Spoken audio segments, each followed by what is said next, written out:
안녕하세요. 저는 노원역 근처에서 게장집을 운영하고 있는 50대 여성입니다. 지금까지 정신없이 바쁘게 살아오다가 최근 들어 삶의 여유를 가지려고 제 딸과 많은 시간을 보내고 있는 중입니다. 내년 5월에 결혼이 예정되어 있는데 그때 되면 함께 할 수 있는 시간이 더 줄어들 것 같아 그 전까지 딸과 자주 못 다녔던 여행도 좀 다니고 맛있는 것도 먹으러 다니면서 좋은 추억을 많이 만들고 있어요. 그동안 앞만 보며 달려왔던 건 제 딸이 남들에게 무시당하지 않고 남은 인생 행복하게 잘 살기를 바라는 마음에 오로지 딸을 위해 제 인생을 바쳤고 지금은 그 꿈을 이루게 되었죠. 사람은 주어진 환경에 따라 변한다잖아요. 저와 제 딸 또한 급격하게 변해버린 인생길을 다시 만들어가기 위해 발버둥 쳤고 지금의 결과까지 이룰 수 있게 되었네요. 저희가 악착같이 살아왔던 이유는 13년 전에 전 남편과 이혼을 하면서부터였어요. 그때 당시 저와 제 딸이 내쳐졌을 때 받았던 상처는 분노로 가득 차게 되었고 그 사람에게 꼭 복수해야겠다는 그런 마음 하나밖에 없었습니다. 제 딸은 13년이 지났는데도 그날의 아픔을 지울 수가 없는지 아직까지도 악몽에 시달리고 있습니다. 시간이 약이라고 세월이 흐른 만큼 예전보다 나아지긴 했지만 제가 바라는 건 그 아픔에서 완전히 벗어나 더 이상 아프지 않고 살아가길 바랄 뿐입니다. 13년 전에 전 남편은 저와 함께 족발을 팔아 생계를 유지해 왔었어요. 배운 게 도둑질이라고 전 시부모님이 다른 지역에서 족발 장사를 했었는데 그 옆에서 일을 배워왔었고 저와 결혼을 하게 되면서 다른 지역에서 족발 가게를 오픈하게 되었습니다. 시부모님한테 모든 걸 제공받아 장사를 하다 보니 맨 땅에 헤딩하는 게 아니라서 어렵지 않게 올라갈 수 있었어요. 저 같은 경우 남편과 결혼을 하기 전에 의류 매장에서 판매업을 했었는데 가끔 동료 직원들과 함께 업무가 끝나고 족발을 먹으러 갔다가 남편의 대시로 만남을 가지게 되면서 연인이 되었고 결혼까지 이어져 살림까지 차렸던 거였어요. 누구나 그렇듯 불행한 길을 걷고 싶어서 결혼을 하는 건 아니잖아요. 그런데 행복한 삶을 살고 싶어 결혼을 선택한 제 인생은 전혀 다른 방향으로 흘러가 버렸습니다. 시부모님은 제가 하는 일이 마음에 들지 않는다고 남편을 도와 족발집을 키우길 원하셨어요. 음식에 소질이 없었던 저로서는 새로운 일을 한다는 게 쉽진 않았지만 시모의 말대로 남편을 도와 족발집을 운영하는 게 훨씬 더 좋은 방향일 수도 있을 것 같아 고민 끝에 오랜 시간 다니던 일을 그만두고 남편을 따라 장사를 하게 되었습니다. 처음 접해본 일들이라 쉽지는 않았지만 뼈와 살이 된다 생각하고 열심히 배워왔고 그렇게 남편과 손발 맞춰 살아오다 보니 어느새 제 딸은 대학을 앞둔 고등학생이 되어 있었죠. 그동안 남편과 함께 결혼 생활을 해오면서 별의별 일들은 다 겪었었는데 그래도 이혼하지 않고 버티려 했던 건 제 딸의 앞날 때문이었어요. 반에서 항상 10등 안에 들었었고 좋은 성적을 거뒀던 제 딸의 미래가 밝아 보여 성인이 될 때까지는 최대한 참고 버티면서 살아왔었어요. 계획도 없이 무작정 남편과 이혼을 한다는 건 제 딸의 미래를 망칠 수 있을지도 모른다는 불안함 때문에 때를 기다려왔던 것 같습니다. 남편이 그동안 저를 무시하고 상처가 되는 행동들을 많이 해도 참을만 했었어요. 바람만 아니면 다른 건 다 넘어갈 수가 있었습니다. 바람을 피우는 순간 제 딸에게도 엄청난 상처를 받게 되는 충격적인 일이었기 때문에 남편이 외간 여자만큼은 안 만나길 바라왔었어요. 그런데 어느 날 남편이 배달을 다녀오겠다고 나가더니 한참이 지나도 들어올 생각을 하지 않더라고요. 전화를 해도 받지 않길래 남편이 배달 간 곳을 확인해 보니 딸이 입시 준비로 학원을 다니고 있던 건물에 배달을 갔길래 곧 돌아오겠지 했는데 딸이 학원에서 공부를 마치고 식당으로 들어왔는데도 남편은 오지 않았습니다. 그래서 딸에게 아빠를 봤냐고 물어보니 못 봤다고 하길래 그때부터 기분이 슬슬 안 좋아지기 시작했고 시간을 확인해 보니 배달 나갔던 사람이 어느새 4시간이나 넘게 연락 두절인 상태였어요. 수십 통도 아닌 수백 통의 전화를 걸었죠. 배달 일도 많이 바쁜데 벌만큼 벌었고 체인점도 수십 개가 있다 보니 이제 막 살아도 된다고 생각하고 있는 건지 무책임한 행동을 지속적으로 보였지만 그래도 4시간 이상 자리를 비운 적은 단 한 번도 없었습니다. 확실하게 뭔가 느낌이 안 좋아 딸에게 잠깐 식당을 맡기고 남편이 배달간 건물로 향했어요. 건물 주위에 배달 오토바이가 없길래 답답함은 더해갔는데 다시 식당으로 돌아가려던 그 순간 남편의 오토바이가 지하 주차장에 주차가 되어 있는 게 눈에 들어오는 게 아니겠어요? 그냥 지나쳤으면 못 봤을 정도로 아주 살짝 보였던 오토바이를 발견한 저는 심장이 두근거려 천천히 지하 주차장으로 걸어 내려가고 있는데 대화 소리가 들리기 시작했어요. 남편이 어떤 여자와 대화를 주고받는 모습이 눈에 들어왔고 그 모습을 유심히 지켜보던 저는 충격적인 말을 듣게 되었네요. 아, 다종이야. 당연히 머리가 좋으니까 좋은 대학은 당연히 붙지 않겠어? 너무 걱정 안 해도 될 것 같아. 부족한 거 있으면 내가 채워주면 되지. 돈이 넘쳐나는데 뭐가 걱정이야? 당신은 이 빌딩 건물 주고 나는 족발집 체인점이 10개나 있는 잘 나가는 족발집 사장인데 우리 둘이 합치면 두려울 거 하나 없어. 내가 괜찮은 과외 선생 좀 알아봤는데 조만간 자리 만들 거니 한번 받아봐봐. 그 과외 선생과 공부한 애들은 죄다 서울대 붙었다더라. 비용이 부담스러울 정도로 비싸긴 해도 우리 다정이를 위해서라면 내 재산 뭐도 줘도 하나도 아깝지 않지. 나는 당신이 더 걱정이야. 혼자서 빌딩 관리하는 것도 힘들고 지금까지 외롭게 지나와서 우울증 약도 먹고 있잖아. 그래서 조만간 정리할 생각을 가지고 있으니까 너무 힘들어하지 말고 조금만 기다려줘. 나도 정말 들어가고 싶진 않지만 무작정 막 나갈 순 없잖아. 내가 최대한 유리한 쪽으로 상황을 만들어야 돈을 덜 뜯기지. 나는 우리가 만나고 있다는 걸 집사람이 몰랐으면 좋겠어. 이 건물에 있는 사람들도 마찬가지고 다종이한테 안 좋은 소문이라도 돌면 공부에 지장이 생길 거 아니야. 스트레스 받는 일을 줄여줘도 모자란데 더 키웠다가 대학 진학에 문제라도 생기면 어떡해? 자기가 그런 것까지 생각할 줄은 몰랐어. 너무 내 생각만 한 것 같다. 우리 딸이 요즘 공부가 잘 안 풀리는지 많이 답답해하고 있는데 과외 선생까지 알아봐줘서 정말 고마워. 나도 최대한 참고 기다릴게. 우리 다정이한테 다시는 되돌아 없는 중요한 시기잖아. 내가 너무 붙잡아서 괜히 문제가 커지는 거 아니야? 나도 같이 있고 싶었으니까 옆에 있어준 건데 당신 탓은 아니지. 그건 내가 잘 둘러대면 돼. 여기 동네에 친구들이 얼마나 많은데. 다정이 집에 들어왔겠다. 어서 들어가봐. 설마 했는데 남편이 저 몰래 정말 바람을 피우게 될 줄은 몰랐어요. 남편은 오토바이에 시동이 걸리고 건물 밖으로 나가려고 하길래 서둘러 밖으로 나와 몸을 숨겼고 남편은 저를 발견하지 못했는지 곧장 식당으로 향했어요.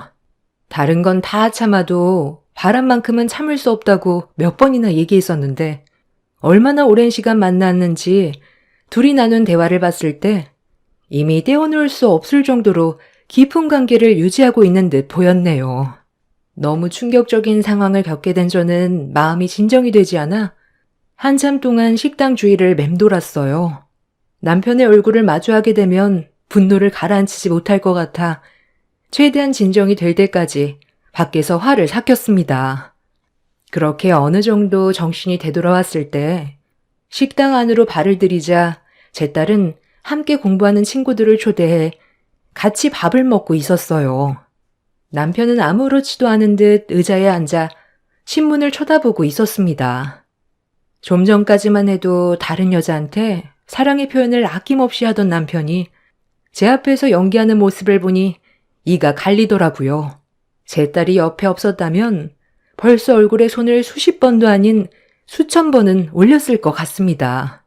남편은 상간녀와 대화를 나눌 때 따뜻했던 목소리와는 다르게 저에게는 눈도 안 마주치고 술 약속이 잡혀 있다며 일찍 식당 일을 마무리해야 되겠다면서 저에게 식당 정리를 시켰어요. 저도 장사할 기분이 아니라서 행주를 남편의 얼굴을 향해 집어던진 뒤 종업원들과 마감 정리를 했어요. 그렇게 가족 모두 집으로 돌아온 뒤 제 딸은 또다시 공부에 열중을 했고 남편은 외출 준비를 하길래 잠깐 대화 좀 하자고 거실로 불렀어요. 제 말이 끝나자마자 시계를 쳐다보던 남편은 용건만 간단히 하라더군요. 용건만 간단히 해. 나 지금 약속 시간 늦었거든? 지금 기분이 상당히 안 좋은데도 많이 참고 있는 중이니까 내 심기 건들지 말고 빨리 말해. 아까 종업원들 보고 있는 자리에서 내 얼굴에 행주를 던지면 어쩌자는 거야? 친구들과 대화 좀 하면서 시간을 보내다 보면 늦을 수도 있는 거지. 별것도 아닌 일 가지고 그런 행동을 저지르면 종업원들이 나를 뭘로 생각하겠어? 요즘 내가 신경 쓸 일이 여러 가지로 많아서 많이 예민하니까 웬만하면 건들지 않았으면 좋겠네. 당신이 친구들을 만나건 그런 건 상관없거든?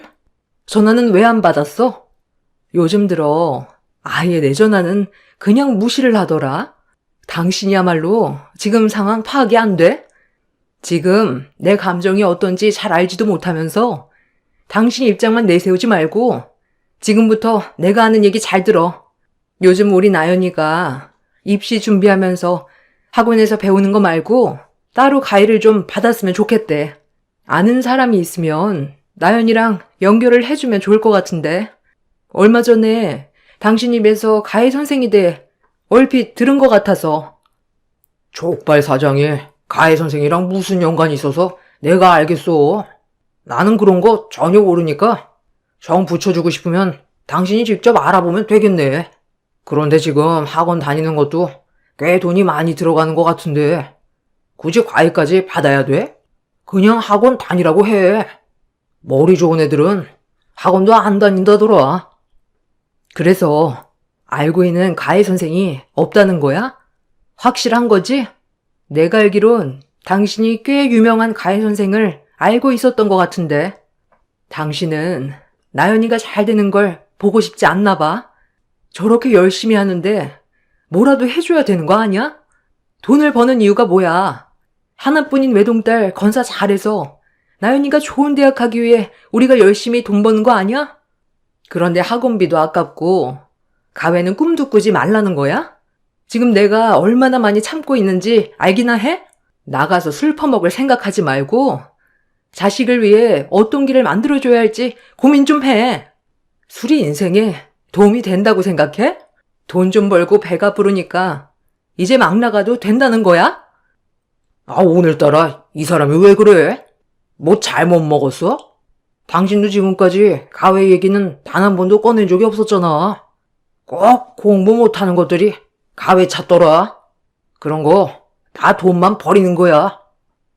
상간녀 자식에게는 유명한 가해 선생을 붙여주고 자기 친딸은 학원비도 아깝다는 말을 꺼냈을 땐 그 여자에게 단단히 미쳐 있다는 걸 알 수가 있었어요. 그래서 더는 참을 수가 없었고 서둘러 밖으로 나가버린 남편의 뒤를 따랐습니다. 제 딸에겐 남편이 바람 피우고 있다는 사실을 알리고 싶지가 않았어요. 제가 남편의 뒤를 따라가자 언성을 높이며 화를 내길래 남편의 뺨에 손을 올려친 뒤 참았던 분노를 터트리면서 외간 여자와 만나고 있는 현장을 목격했다고 말했어요. 그동안 네가 뭔 짓을 해도 다 참고 넘어갔던 건 나 혼자 감당하면 되는 문제니까. 그래서 지금까지 이악 물고 참아오면서 살아왔던 거야. 우리 딸 나연이한테 아빠 엄마 못난 모습을 보여주기 싫어서 힘들게 버틴 거라고. 내가 너랑 그동안 살면서 큰 거 바랬어? 내가 다른 건 다 참아도 바람 피우는 건 절대로 안 된다고 했지? 그건 나한테 상처 주는 걸 넘어서 나연이한테도 평생 기억에서 지워지지 않는 상처라고 했잖아. 그런데 나 몰래 바람을 피워?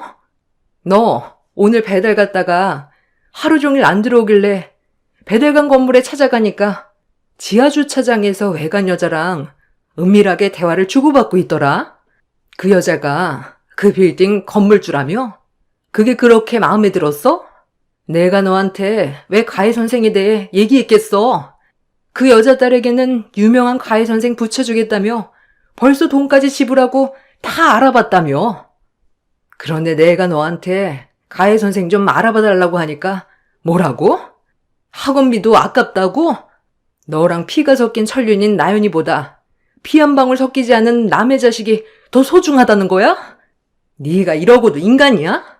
아무리 그 여자한테 정신이 나갔어도 지핏줄인 나연이한테 더 신경 써줘야 되는 게 맞는 거 아니냐고. 뭐야, 다 듣고 있었어? 너랑 어떻게 상황을 정리해야 되나 정말 고민 많았었는데 그럼 얘기가 쉬워지겠네.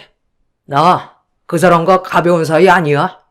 거기에다가 빌딩주라 내 인생에 도움이 많이 되는 사람이야.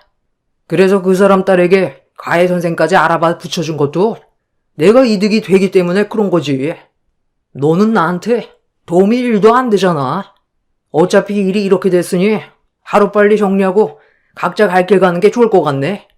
최대한 좋게 갈라서려 했는데 어쩔 수 없지. 합의금 적당히 챙겨줄 테니까 그 돈으로 나연이 데리고 앞으로 잘 살아. 당신은 악착 같아서 나 없어도 나연이 건사 잘할 거야. 이런 관계로 살아봤자 무의미하지. 저에게 조금의 미안한 감정도 없는지 되려 큰소리 치면서 이혼을 결심한 남편의 모습에 분노가 치밀어 오른 저는 또다시 손을 올렸지만 남편은 제 팔을 잡고 바닥으로 패대기쳐 버렸어요. 20년의 시간 동안 온갖 꾸준한 일은 다 하면서 바친 인생인데 그런 노력이 남편의 바람으로 결국 끝이 나게 된 거였죠. 이런 사실을 딸에게 어떻게 알려야 할지 모르겠더라고요. 남편과 한바탕하고 다시 집으로 돌아와서 딸의 방문을 열어보니 공부에 열중하고 있었어요. 그런 딸에게 남편이 바람을 피우고 있다는 말을 꺼내면 앞으로의 미래가 완전히 바뀌어버리게 될 것 같아 그런 아픔을 겪게 하고 싶지 않아 저도 모르게 눈물이 왈칵 쏟아져 내렸어요. 딸이 공부에 방해가 될까봐 최대한 조심스럽게 다시 방문을 닫은 다음 이 문제를 좋게 넘어갈 수 없어 시댁으로 향했어요. 시부모님도 당신 아들이 다른 여자를 만나고 있다는 걸 알아야 할 필요가 있다고 생각했어요. 그렇게 제가 겪은 억울함을 하소연하려고 시댁에 도착해 현관문을 열려는 순간 집안에서 웃는 소리와 함께 남편의 목소리가 들려왔어요. 그리고 그날 지하주차장에서 들었던 상간녀의 목소리도 함께 들려오길래 뭔가 잘못 흘러가고 있다고 판단하게 된 저는 조금의 망설임도 없이 현관문을 열고 집 안으로 들어갔습니다. 그리고 눈앞에 펼쳐진 광경은 저에게 엄청난 충격을 안겨주었고 상간녀와 처음으로 얼굴을 대면했어요. 저를 바라보는 시선에서 느껴지는 건 두려움이라고는 조금도 없는 당당함이었습니다. 올 거라고 예상은 하고 있었는데 이렇게 빨리 올 줄은 몰랐다. 이제 막 대화 몇 마디 했을 뿐인데 뭐가 그리 급해서 연락도 없이 달려왔니? 굳이 너한테 설명할 필요 없을 것 같고 눈앞에 보이는 대로다. 무슨 할 말이 있어서 온 거니? 이미 내 아들과 대충 얘기 끝났다고 들었는데 아직 볼 일이 남은 거야? 인생이란 게 원래 평탄한 삶을 살아갈 수는 없단다. 이런저런 사건이 생길 수도 있는 거고 내일 당장 이 세상에 없는 존재가 될지도 모르는 게 인생인데 이 정도 일 가지고 충격받아서야 되겠니? 뭘 원해서 온 거야?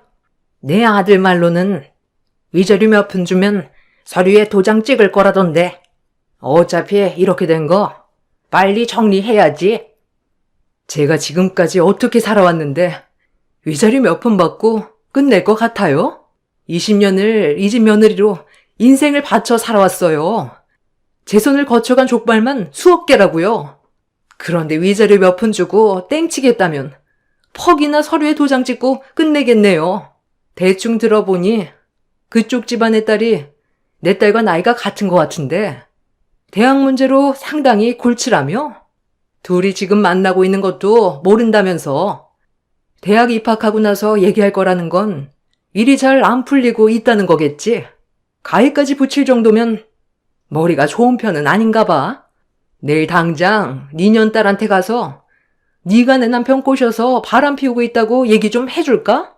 온 동네방네 떠들어서 고개도 못 들게 하고 다니면 아마 걔 인생도 아작이 나겠지. 나랑 내 딸만 피해볼 순 없잖아. 내가 당하고만 있을 것 같아? 아직 서류에 도장도 안 찍었는데 얼굴 대면하고 다음 일까지 계획하고 있는 니들이 인간이야? 어차피 망가지게 될 거면 끝까지 한번 가보자고. 니들 인생이 순탄해지게 놔둘 것 같아? 내 딸 건드리기만 해봐. 내가 가지고 있는 모든 걸 동원해서라도 너부터 끝장 볼 테니까.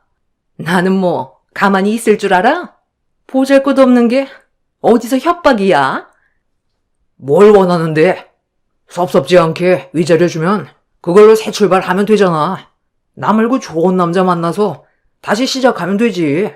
왜 구질구질하게 행동하려고 그래? 족발집 몇 개 주면 되겠어? 우리 아버지한테 족발을 받아서 운영해야 되니까 많이 불편하겠지?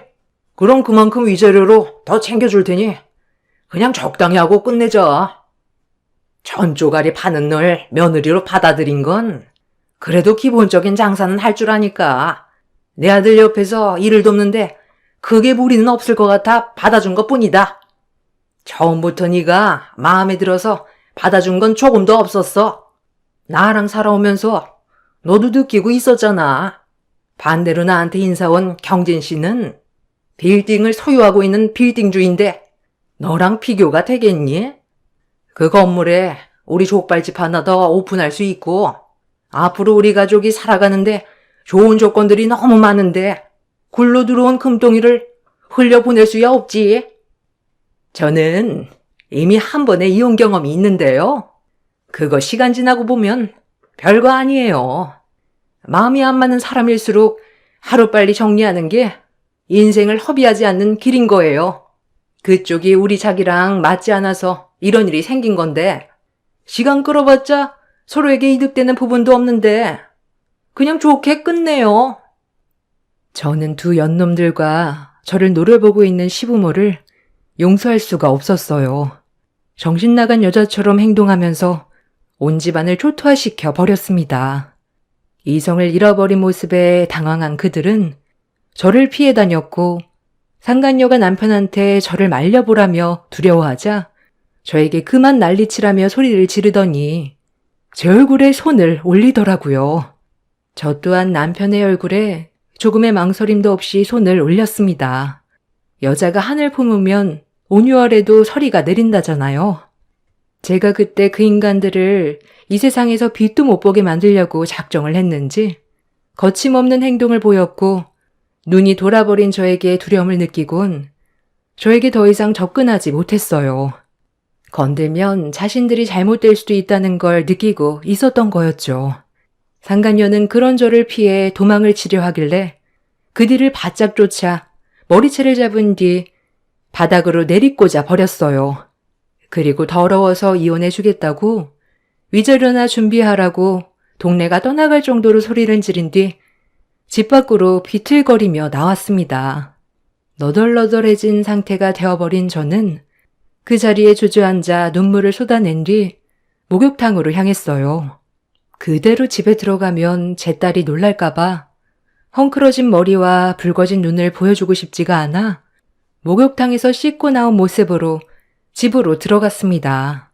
곧 제 딸도 알게 되겠지만 아무것도 모르는 딸에게 마음의 준비도 없이 충격을 받게 하고 싶지 않아 이혼 서류에 도장을 찍었을 때 그때 얘기하려고 했어요. 그리고 딸 앞에서 눈물을 보이고 싶지도 않았습니다. 공부하는 것만도 힘들고 벅찬데 이런 문제로 딸에게 걱정을 안겨주고 싶지가 않았어요.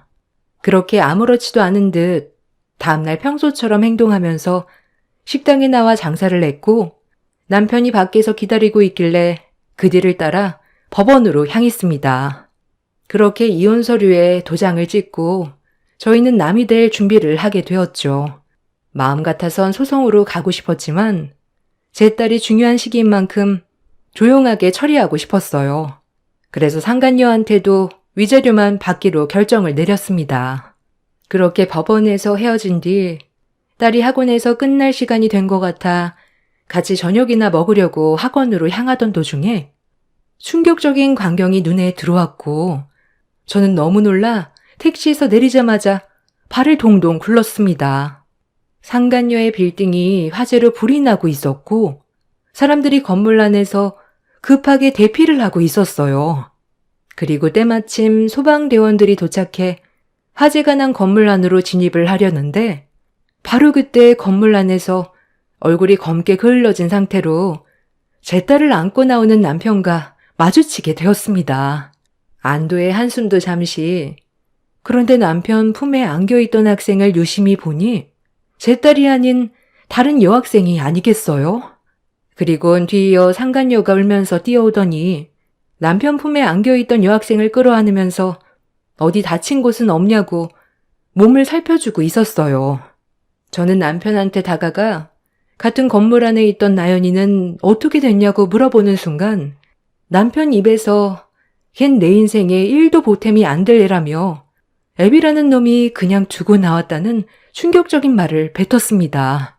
그 말을 듣자마자 저는 화재가 난 건물 안으로 뛰어들었고 그런 저를 소방대원들이 들어가지 못하게 막아섰어요.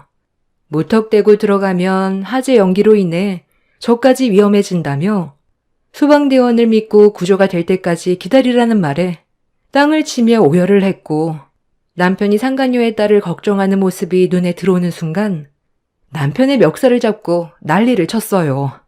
제 딸에게 문제가 생기면 그땐 절대로 가만두지 않겠다고 온갖 욕을 퍼부어 댔습니다. 저는 제 딸이 제발 무사히 살아 돌아오길 간절히 바랬어요. 아무 일 없이 살아 돌아오는 것 말곤 바라는 건 아무것도 없었습니다. 그렇게 화재가 난 건물을 하염없이 바라보며 눈물을 흘리고 있던 그때 소방대원이 사람들을 구조해 오기 시작했고 한 소방대원의 품에 제 딸이 정신을 잃은 채 안겨 있었습니다. 급하게 달려가 상태를 확인해 보려고 했는데 서둘러 응급실로 가봐야 할 것 같다면서 구급차에 올려 태웠고 저도 그 뒤를 따랐어요. 그렇게 병원에 도착한 뒤 딸의 검사가 시작이 되었는데 천만다행히도 몸에는 큰 문제는 없었습니다. 몇 시간 뒤 정신을 차린 딸을 보자마자 눈물을 쏟아낸 저는 괜찮냐고 물어봤는데 딸의 입에서 나온 한마디에 엄청난 충격을 받아 온몸이 떨려왔어요. 화재 당시 남편이 학원으로 달려들어왔는데 제 딸과 상간녀의 딸 앞에서 조금의 고민도 하지 않고 상간녀의 딸을 안고 밖으로 뛰쳐나갔다는 말을 꺼냈습니다. 제 딸은 그 학생이 상간녀의 딸인지 모르고 있는지 그 학생이 누구길래 친딸을 버리고 갈 정도였냐며 눈물을 쏟아내었어요. 저는 딸에게 더 이상 숨길 수 없어 그동안 제가 겪어왔던 모든 걸 털어놨어요. 그리고 그 말을 듣게 된 제 딸도 많은 충격을 받았는지 아빠에게 많은 상처가 분노로 변해 절대로 용서하고 싶지 않다면서 제 품에 안겨 쉬지 않고 눈물을 쏟아내었네요. 저는 그런 딸에게 그 인간들 보란듯이 잘 사는 게 복수라고 했어요. 제 딸은 그동안 제가 마음고생이 심했을 것 같다면서 자기 자신도 힘들 텐데 저를 위로해 주었습니다. 그리고 무언가를 결심한 것 같은 얼굴을 하고 있더라고요. 그렇게 저희 모녀는 그들에게 받은 상처를 안고 그곳을 떠났습니다. 저와 제 딸은 오로지 성공을 위해 앞만 보고 달렸고 그렇게 힘든 시간들을 이겨내고 잠시 숨을 고르니 벌써 13년이 흘러버렸습니다. 저는 지긋지긋한 족발집을 이어가지 않고 게장집을 차렸어요. 족발이 느끼한 감이 있어 반찬으로 게장도 같이 나갔었는데 매번 오시는 손님들이 제 게장이 맛있다면서 따로 식당을 차려도 될 정도라고 만족해 하셨습니다. 게장만 먹으려고 오시는 분들이 계실 정도였으니까요. 그렇게 시작하게 된 게장집은 생각 이상으로 잘 되었고 체인점까지 낼 정도로 빠른 성장을 이루었습니다. 그런데 무작정 딸의 뒷바라지를 위해 달려오다 보니 제 몸을 돌볼 시간이 부족했는지 몸에 이상 증세가 하나둘 나타나기 시작했습니다. 그래서 정밀 검사를 받아봤는데 갑상선 암이라는 진단을 받게 되었어요. 담당 의사 말로는 심각할 정도로 상태가 안 좋은 건 아니라서 치료만 잘 받으면 정상 생활이 가능하다는 말에 저는 적극적으로 치료를 받았어요. 바쁘게 살아온 만큼 이제야 한숨 돌릴 수 있었고 여유 있는 삶을 살려고 했는데 암 때문에 제 인생의 마지막 페이지를 작성하고 싶지 않았습니다. 그렇게 병원에 입원해 수술을 받고 안정을 취하고 있는데 옆 병실에서 오열하는 목소리가 제가 있는 병실에까지 들려왔어요. 상황이 많이 안 좋았는지 울음소리는 끊이지 않고 있었습니다. 그리고 병실 문을 열면서 딸이 들어오려던 순간 제 딸의 손을 낚아채 누군가가 끌어들였고 제 딸에게 소리치며 살려달라고 목소리를 높여 화를 냈어요. 그 광경을 목격한 저는 당황해서 몸을 일으켜 밖의 상황을 확인해 보기 위해 병실 문을 급하게 열었습니다. 그런데 눈앞에 제 딸의 손을 잡고 애원하는 사람의 얼굴을 보자마자 조금의 고민도 하지 않고 손부터 날아갔어요. 머리채를 잡힌 그 사람은 10년 전에 저와 제 딸의 인생을 망쳐버린 전시모와 그의 가족들이었습니다. 제 손에 머리채를 쥐어뜯기고 있던 전시모는 눈물을 흘리면서 자기 아들 좀 살려달라고 제 딸에게 애원을 했는데 얼마나 제 딸을 흔들어댔는지 제 딸의 금속 명찰이 전시모의 손에 쥐어져 있었습니다. 제 딸은 자기가 담당 의가 아니기 때문에 도와줄 수 없다며 고개를 돌렸고 전시모는 그런 제 딸을 보며 무릎을 꿇었습니다. 내가 왜 너를 설득시키려 하겠니? 담당 의사 선생님께서 너랑 결혼을 약속한 예비 신랑이라면서 아까 네가 담당 의사와 대화하는 거 전부 다 들었다. 그 의사가 나이는 젊은데 암 수술을 그렇게 잘한다면서 내가 소문 듣고 여기까지 왔는데 수술을 거부하면 내 아들, 아닌 너희 아빠는 어떡하니? 저는 모르는 일이에요. 그리고 제 인생에 아빠는 원래 없었어요. 저는 이미 불타는 건물에서 그 사람에게 한 번 죽었어요. 건물 밖에서 나왔을 땐 제 앞에 저희 엄마밖에 없었는데 이제 와서 아빠 타령하면 제 마음이 열릴 것 같아요? 그리고 방금도 설명드렸지만 저는 소아과 담당 전문의지 암 전문의가 아니에요.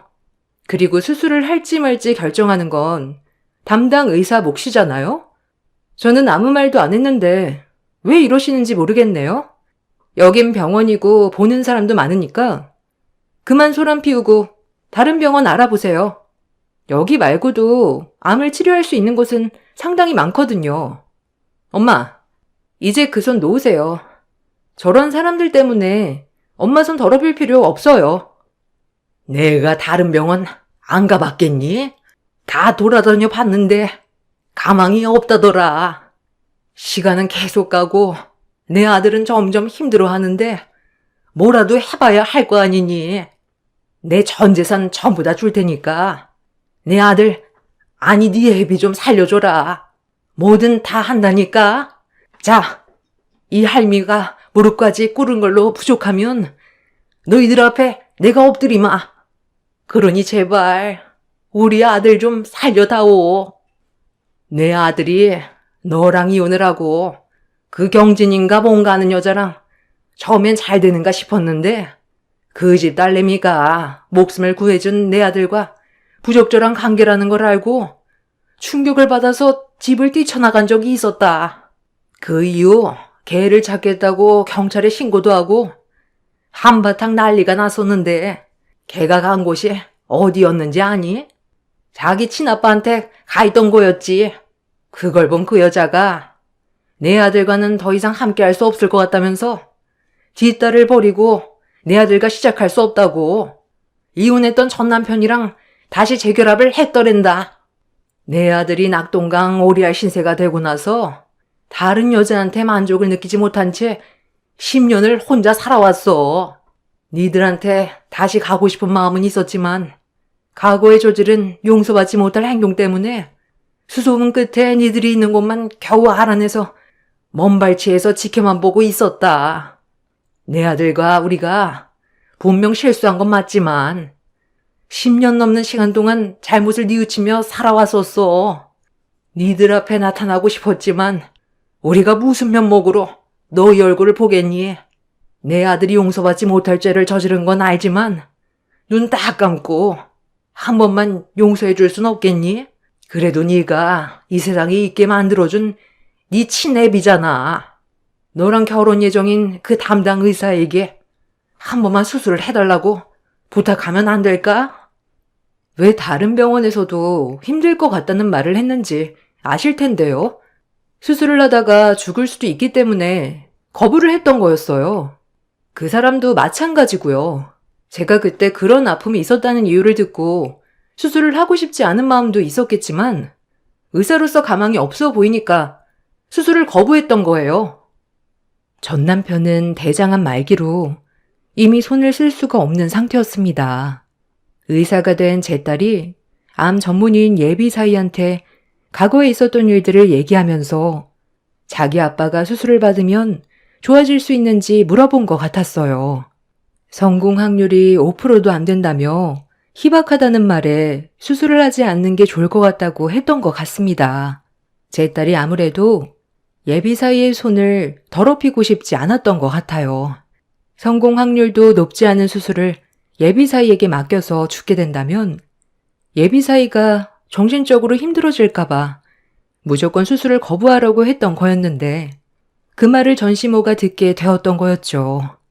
예비사이가 암 수술 성공률이 높다는 게 소문이 많이 퍼져서 예약 환자도 상당히 많이 잡혀 있는 걸로 알고 있습니다. 그런데 전시모는 제 딸을 이용해 우선적으로 자기 아들의 수술을 잡길 원하고 있었어요. 그것부터가 잘못된 행동인데 무릎 꿇고 손이 발이 되도록 빌고 있다는 것도 가식처럼 비치고 있었네요. 제 딸은 계속 매달리는 전시모 때문에 화가 많이 났는지 병실 문을 열고 자기 아빠의 얼굴을 대면했어요. 그리고 딱 한마디 한 뒤 병실 문을 닫고 나왔습니다. 살 날이 얼마 남지도 않았는데 명을 재촉하기보단 남은 명줄 부여잡고 최대한 고통스럽게 버티면서 저와 딸에게 했던 과거의 행동에 대해 숨이 멎을 때까지 뉘우치다가 눈을 감으라며 평생 용서할 수 없다고 했어요. 학원에서 불이 났을 때 건물 안으로 들어온 자기 아빠를 보고 손을 뻗었지만 옆에 있던 상간녀의 딸을 안고 조금의 망설임도 없이 화재로 뒤덮인 불길을 빠져나간 걸 평생 잊지 못한다면서 가망 없는 수술로 예비 신랑이 손을 더럽히고 싶지 않다고 소리를 지른 뒤 병실 문을 닫아 버렸습니다. 전시모는 자기를 낳아준 아빠한테 어떻게 그럴 수 있냐고 울면서 매달렸지만 강하게 뿌리친 뒤 뒤돌아섰고 그렇게 전 남편은 저희 모녀에게 과거의 행동에 대해 미안했다며 눈물을 보이곤 수술을 받지 못한 채 다른 병원으로 옮겨지게 되었습니다.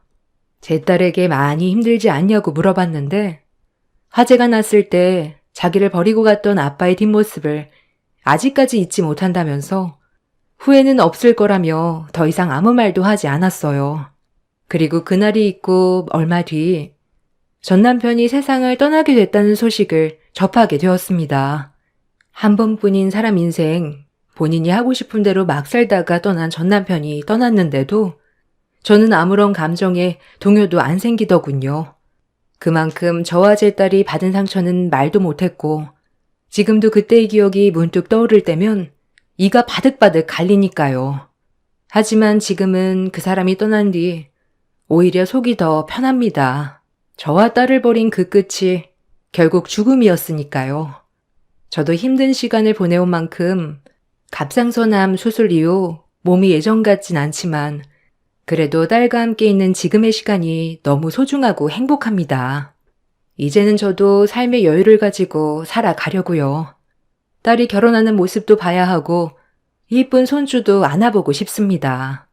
제 긴 사연을 들어주신 여러분들께서도 인생을 살면서 어떠한 결정을 내리는 순간이 올 때는 신중하시고 가정을 꾸리신 분들은 가족을 위해서 모든 걸 결정하시길 바랍니다. 후회 없는 삶들을 사시고 여러분들의 마지막 페이지는 해피엔딩으로 마무리하셨으면 좋겠네요. 감사합니다. 안녕하세요. 청소 일을 하고 있는 50대입니다. 벌써 결혼 30년이라고 하니 참 세월이 빠른 것 같네요. 이곳에서 여러 사연들을 접하면서 저도 결혼 생활에 대해서 많은 생각을 하게 되었는데요. 제 이야기도 여러분들께 들려드리고 싶어 이렇게 사연을 적어봅니다.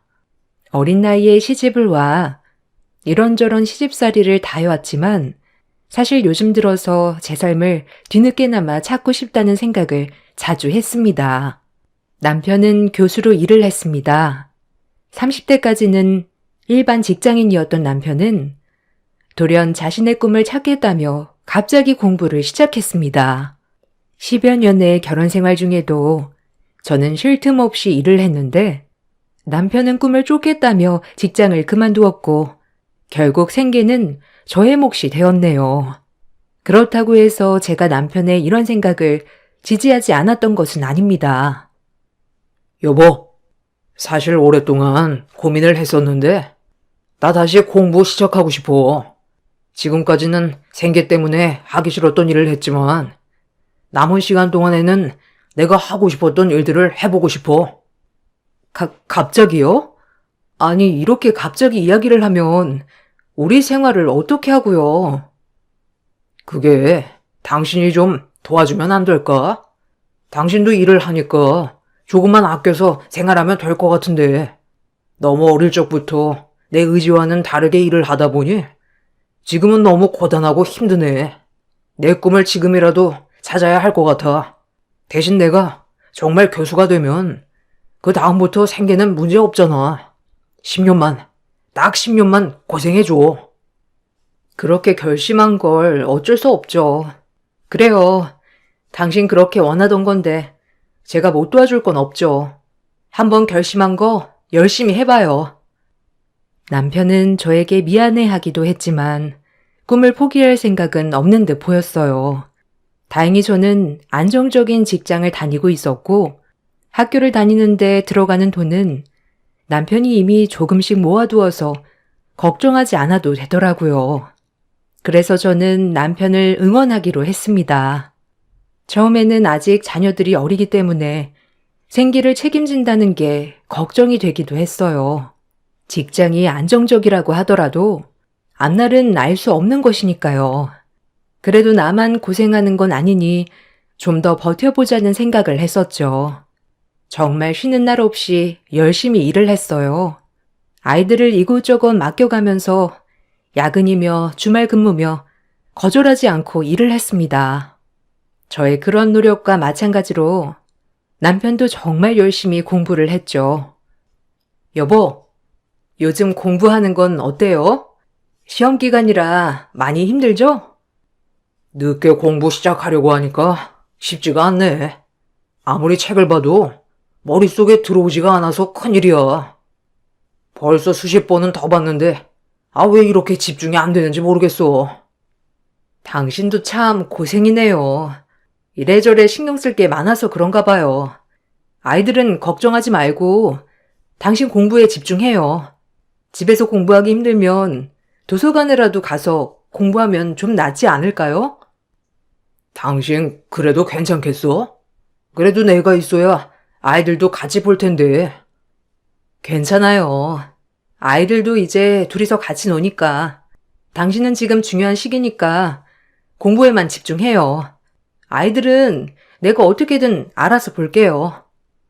시험 기간이면 남편은 아침 일찍 나가 자정이 넘어서야 들어오곤 했고 저는 몸이 2개라도 모자랄 정도로 이리 뛰고 저리 뛰며 생활을 했습니다.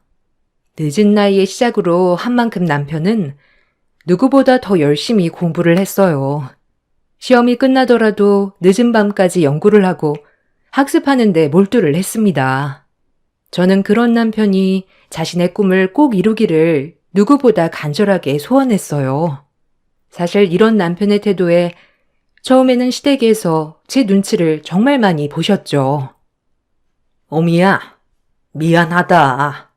내가 우리 아들 공부를 제대로 못 시켜서 이게 한이 됐나 보다.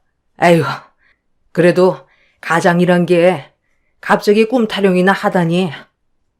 어머님, 괜찮아요. 제가 돈 벌고 있고 지금은 힘들지 않아요. 그래도 누구보다 열심히 노력하고 있으니까 꼭 꿈 이룰 거라 생각해요. 아휴, 내가 정말 속이 다 상한다. 네가 너무 고생하는 것 같아 미안해서 그러지. 나중에 우리 아들 교수 되면 너도 좀 편안해질 테니 조금만 더 참아다오. 네, 어머님. 저도 잘 도울게요. 시댁에 가도 시댁 식구들은 제 눈치를 보느라 바빴고 그 흔한 명절 음식 한번 하지 못하게 하셨어요. 그런 시댁의 태도에 저는 감사하기도 하고 더 열심히 노력해서 얼른 남편이 잘 되어야 하겠다 생각을 했죠. 그때까지만 하더라도 저는 남편과 시댁 모두에게 감사한 마음이 컸습니다. 제 고생을 누구보다 잘 알아주고 인정을 해주었기 때문이었어요. 어느덧 시간이 흘러 남편은 점점 일이 잘 풀리기 시작했어요.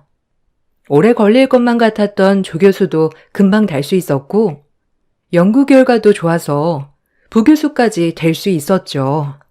남편이 학업을 마치고 일을 시작하게 될 때 저는 남편에게 생활비에 대한 이야기를 하게 되었어요. 당신, 이제는 벌이도 있으니 생활비에 조금 보태줄 수 있어요? 아이들 학원비도 그렇고 요즘 물가가 올라서 내 벌이만으로는 감당이 안 돼서 그래요. 아, 그래? 근데 어쩌지? 지금까지 도와줬던 사람들한테 빚을 갚느라고 지금 당장 생활비는 좀 힘들 것 같아. 도와준 사람이요? 여보, 지금껏 고생한 건 전데 아니 조금이라도 안 되는 거예요? 조금만 더 기다려봐. 아직은 자리를 잡느라 힘들어. 남편은 교수 자리까지 올라가기 위해서는 신경 써야 할 부분도 많다며 생활비를 전혀 주지 않았어요. 다행히 아이들도 공부를 잘해서 학원을 그만두고 난 후에도 알아서 스스로 공부를 했지만 아이들이 점점 커가고 있음에도 불구하고 남편은 가정에 전혀 관심이 없었습니다. 심지어 아이들이 몇 학년 몇 반인지조차 모르고 있었죠. 이런 남편의 태도에 저는 너무나 화가 났지만 아이들을 생각해 참았습니다. 결국 남편은 교수 자리까지 차지를 하게 되었습니다. 처음에는 저에게 고마워했던 시댁 식구들도 남편이 교수가 되니 바로 태도를 바꿨죠. 아범아, 요즘 힘든 건 없니? 교수라는 게 정말 힘든 직업이더구나. 어쩜 그 직업을 이렇게나 열심히 하다니 장하다 장해. 어릴 적부터 똑똑했는데 결국 네가 해내는구나. 어머니, 이제 어머니 고생 끝이에요. 다 어머니가 저 지원해주시고 도와주신 덕분이죠. 어머니 아니었으면 제가 여기까지 어떻게 왔겠어요. 아이고, 제일 고생한 건 너지. 공부하느라 얼마나 애가 썼어. 어미야, 애비가 요즘 기운이 없는 것 같은데 너는 애비 음식 잘 안 챙겨주니? 어머님, 저처럼 챙겨주는 사람이 어디 있다고요?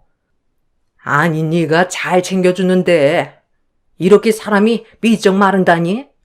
그리고 너는 꼴이 이게 뭐니? 교수 아내면 교수 아내답게 하고 다녀야지. 촌스러워서 영 못 봐주겠구나. 이제는 주변 이목도 생각해서 다녀야 하는 거야. 제가 뭐가 어때서요? 남편은 요새 맨날 밖에 나다니느라 힘든 거지? 잘 안 챙겨 먹어서 그런 거 아니에요. 얘가? 네가 그러니까 애비가 스트레스 받아가지고 마른 거 아니니? 여자가 너무 독하면 남자는 밖으로 도는 법이다. 네가 살살 얘기하면 애비도 어련히 가정에 잘하지 않겠니? 생각을 좀 하고 살아야지 원. 어머니, 됐어요. 제가 아무리 말해도 이 사람은 듣는 척도 안 해요. 그냥 신경 쓰지 마세요. 제가 알아서 잘 챙길게요. 에휴, 네가 이래나 저래나 고생이 많구나. 시댁에서의 대접은 한순간에 바뀌고 말았습니다. 저는 너무나도 어이가 없었죠. 남편이 교수가 되었다고 해서 제 삶은 전혀 나아진 것이 없었거든요. 대신 시댁은 점점 더 상황이 좋아졌습니다. 시댁은 차도 바뀌었고 집안 집기류들부터 가정 가구들까지 시간이 지나면서 새 것들로 다 바뀌기 시작했어요.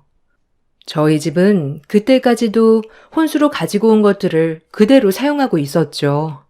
그나마 중간중간 고장난 가전들을 바꿨지만 돈이 여유롭지 않으니 중고나 아니면 중소기업 제품으로만 바꿔야 했었습니다.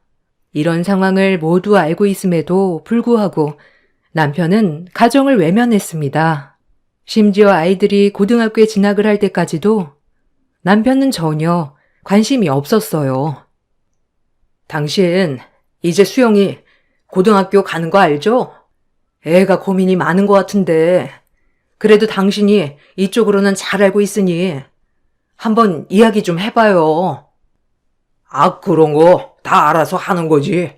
무슨 이야기를 해? 그냥 알아서 하라고 해. 고등학교는 무슨? 대입할 때나 잘해야지. 요즘은 고등학교 입학하면서부터 대학 준비를 한대요. 당신이 좀 가서 이야기도 좀 해봐요. 그런 이야기를 해서 뭐해? 거기다가 그건 당신이 알아서 해야지. 바깥일 하는 나한테 집안일까지 돌보라고 하는 거야? 아니, 당신 무슨 말을 그렇게 해요? 당신은 애들 아빠 아니에요?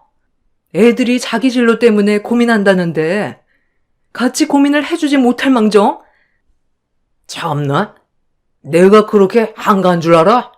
한간 당신이나 애들 신경 쓰고 제발 내가 좀 신경 안 쓰게 좀 할 수 없어?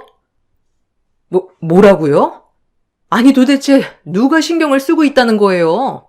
다른 것도 아니고 애들 일인데. 남편은 점점 시간이 지날수록 가정에는 소홀해졌습니다. 반면에 저희를 제외하곤 시댁 식구들은 매 여행이며 비싼 음식이며 저는 결혼 생활 동안 한 번도 받아보지 못했던 것들을 누리게 되었죠. 처음에는 생계를 책임진다는 것을 누가 하든지 상관이 없다고 생각을 했어요. 그렇지만 생계를 책임진다는 것이지 남편이 가정까지 등한시할 줄이야 전혀 생각하지 못했었죠. 남편이 점점 가정에 소홀해지면서 저는 홀로 가정을 지키게 되었습니다. 그러던 중 직장 상황이 나빠지게 되면서 20년 동안 근무한 직장에서 퇴직을 하게 되었어요. 더 이상 경제적으로도 여유롭지 않은 상황이라 남편에게 생활비를 받기로 했습니다. 여보, 나 이번에 직장에서 그만두게 되었어. 아직 애들 학교도 다 마친 상황이 아닌데 생활비 좀 주면 안 돼? 뭐? 생활비? 그동안 돈 한 푼도 안 모았어? 얼마나 줘야 하는데? 100만 원이면 되겠어? 100만 원? 아니 여보, 우리 가족 4명인 건 알고 있어? 그걸로는 매달 밥값도 모자라겠어. 좀 더 줘야지. 아, 당신 진짜 살림을 어떻게 하길래 100만 원으로 충분하지 않다는 거야. 어차피 애들 저녁까지 학교에서 다 먹고 오는데 100만 원이면 충분하지 않아? 거기다가 나도 집에서 밥 먹는 것도 아니고 집값이 나가기래 아니면 애들 학원비가 나가기를 해. 100만 원이면 충분한 거 아니야? 그리고 일 그만뒀다고 당신 앞으로 일 안 할 생각이야?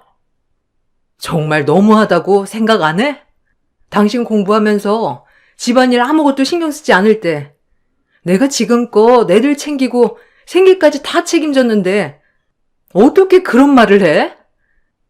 아니 그래서 100만 원 준다고 하잖아. 이거마저 싫으면 간두던가. 남편은 그동안의 저의 노력에는 아랑곳하지 않고 그저 100만 원 정도의 생활비만 입금을 해 주었습니다. 그 돈으로는 공과금이며 여러 가지 비용을 처리하기엔 너무나 부족한 금액이었고 저는 종종 남편에게 생활비를 조금 더 달라고 이야기를 했었죠. 어떻게 아셨는지 시어머니께서도 저에게 전화를 해 교수 아들 스트레스 준다며 폭언을 퍼부었어요. 너는 어찌 된 게? 남편 앞길만 막으려고 난리니? 네? 어머님, 그게 무슨 말이세요? 아니, 생활비가 모자라면 건강한 네가 나가서 돈을 벌면 되는 거 아니냐? 지금까지 그래왔는데 무슨 바람이 불어서 생활비를 달라고 해? 어머님, 지금까지 제가 다 책임진 거 아시잖아요. 거기다가 제가 그만두고 싶어서 그런 것도 아니고 사정이 있어서 그만두게 된 건데 조금 생활비를 낼 수도 있는 거죠. 그거 가지고 어머님이 이렇게 저한테 이야기할 일인가요? 예, 나는 네 시애비가 돈 한 푼 안 줘도 우리 아들 교수 만들었다. 근데 너는 지금 고작 생활비 안 준다고 징징대는 꼴을 보니 내가 한 소리 안 할 수가 없구나. 네? 어머님, 남편이 교수 된 건 남편도 노력해서이지만 저도 집안일에 신경 안 쓰도록 노력해서도 있다고요. 고작 생활비라뇨? 남편도 같이 가정을 꾸린 건데 책임은 있어야죠. 아유, 네가 이렇게 독해 먹으니 남편이 집에 신경이나 쓰고 싶겠니? 정 생활비가 모자라면 나가서 막일이라도 해라. 시어머님은 계속해서 저에게 스트레스를 주지 말라며 이야기를 했고 나가서 막일이라도 하라는 둥 남일 보듯이 이야기를 하셨어요. 정말 황당했지만 아직 아이들이 고등학생이었고 한창 중요한 시기라 이대로는 안 되겠다 생각이 들었죠.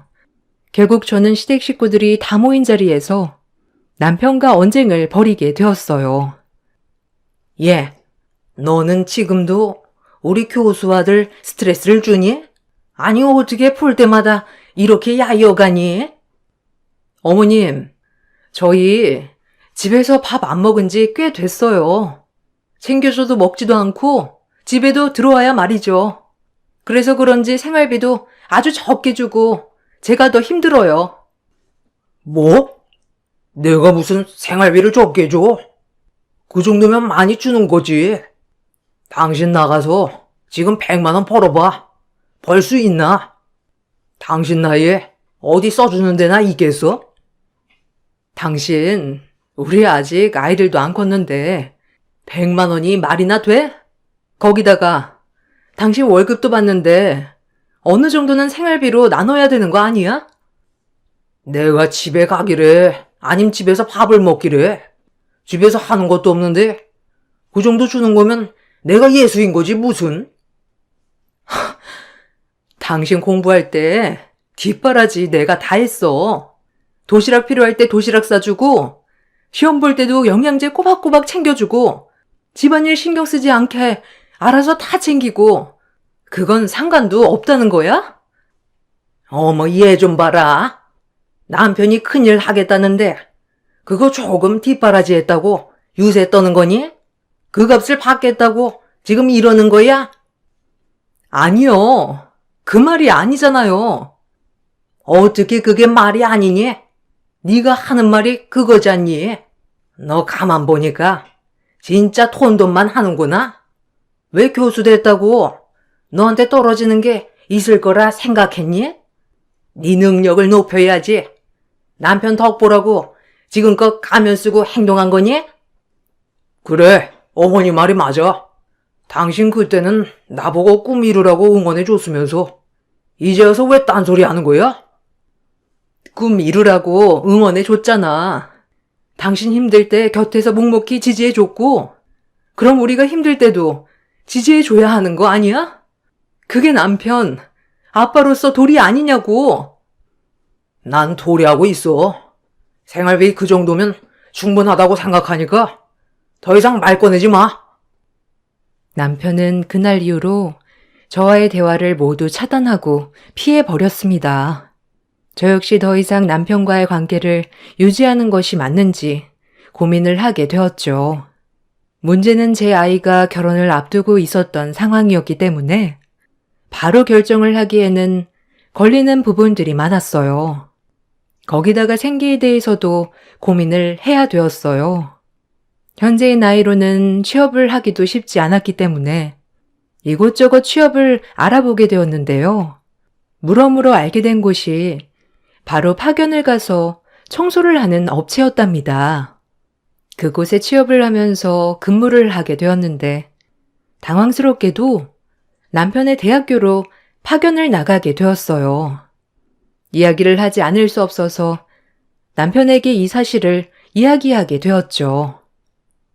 청소업체에 취업을 했는데 당신 학교에 파견을 나가게 되었어요. 뭐? 우리 학교에? 아니, 청소부로 학교에 오겠다는 거야? 당신 진짜 제정신이야? 아, 그러면 어떻게 해요? 여기서 거기로 가라고 하는 걸. 당신이 생활비를 더 줄 거예요, 그럼? 당장 그만둬야지 무슨 소리야? 아니면 다른 곳에 가겠다고 이야기하면 안 되는 거야? 당신은 대학에서 하라는 걸 당신 마음대로 바꿀 수 있어요? 저도 똑같아요. 생활비를 올려주면 그만둘게요. 참, 당신 정말?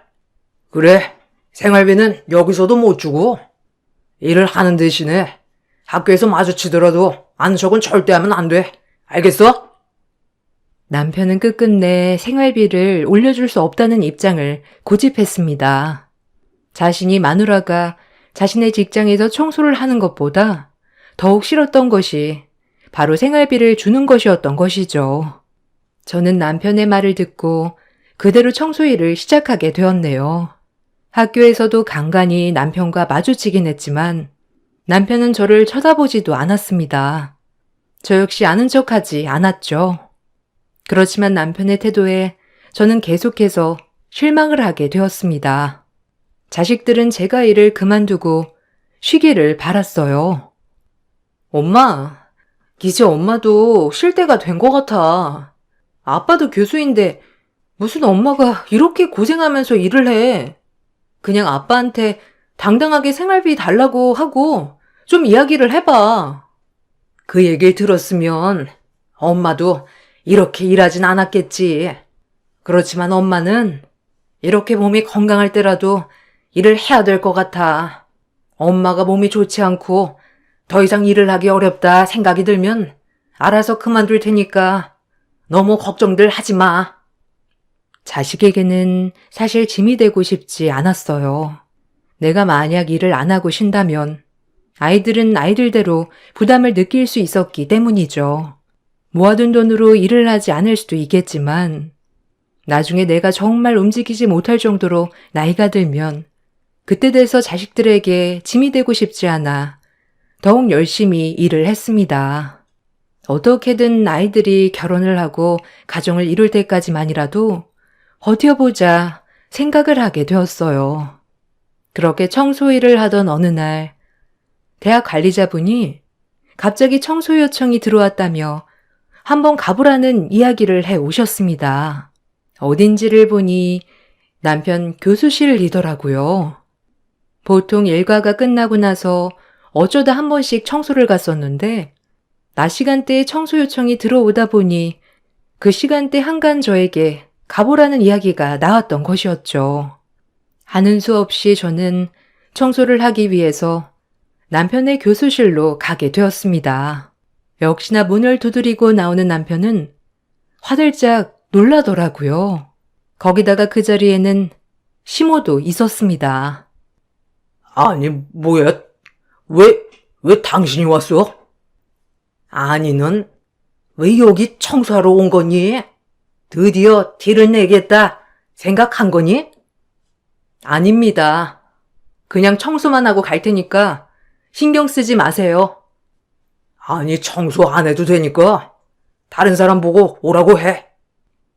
다른 사람들이 다 바빠서 제가 온 거예요. 그냥 모른 척 청소만 하고 갈 테니 신경 쓰지 마세요. 어머머머, 얘 좀 봐라. 너 일부러 이러는 거지? 우리 교수 아들 얼굴에 먹칠하려고 일부러 여기 와서 이러고 있는 거지? 그런 거 아니고요, 어머님. 그냥 저도 요청이 와서 청소하는 거니까 신경 쓰지 마세요. 아니, 어떻게 신경을 안 써? 지금껏 내 방에 청소하러 오시는 분이 계셨는데. 그분이 바쁘시다고 아까 이야기를 했잖아요. 일부러 그러는 거잖아, 지금. 당신 정말 내가 했던 말 잊어버렸어? 밖에서는 아는 척도 하지 말랬잖아? 남편은 들어가려는 저와 실랑이를 벌이다가 제가 가지고 있던 걸레물을 그대로 저에게 부어버렸습니다. 그 순간 정말 많은 생각이 오고 가더라고요. 이런 대접을 받고서도 살아야 하나 싶은 생각이 들던 찰나에 갑자기 누군가가 급하게 저를 부르는 소리가 들렸습니다. 막내야! 너무나 오래되어서 처음에는 알아보지 못했지만 자세히 보니 외삼촌이셨어요. 결혼식 때 뵙고 나서는 저도 살기 바빠 보지 못했었고 친정엄마가 아프시면서 몇 번 보고 나서는 연락을 한 적이 없었거든요. 그런 삼촌이 저를 부르고 있으니 너무나 깜짝 놀랄 수밖에 없었습니다. 저보다 더욱 깜짝 놀란 건 남편이었죠. 총장님? 막내야, 막내야. 아니, 네가 여기 어떻게 왔니? 그렇습니다.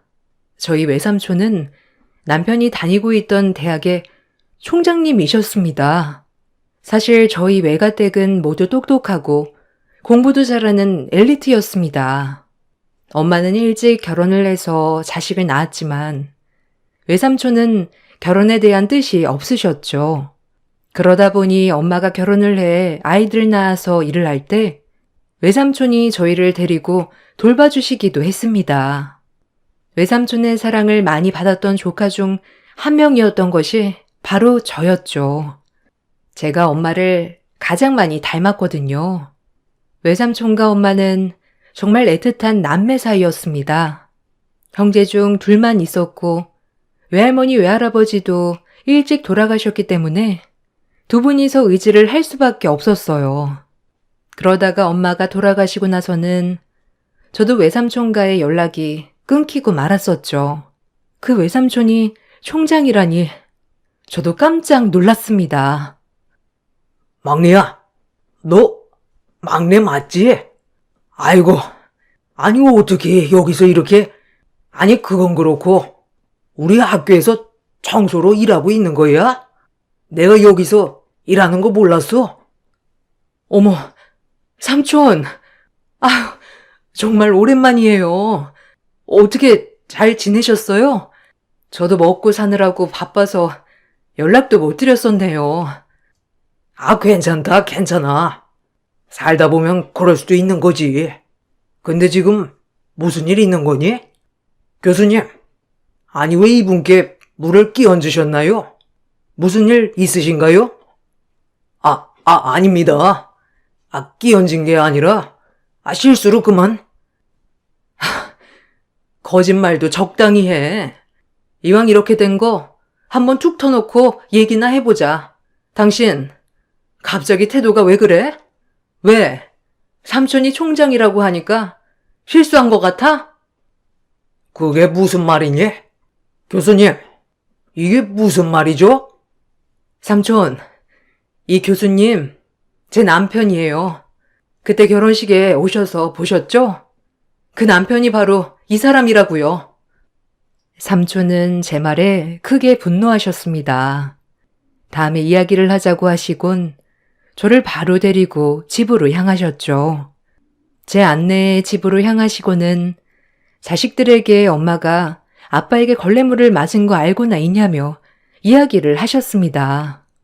그렇게 아이들은 엄마가 어떻게 일을 하고 있는지를 그제야 알게 되었습니다.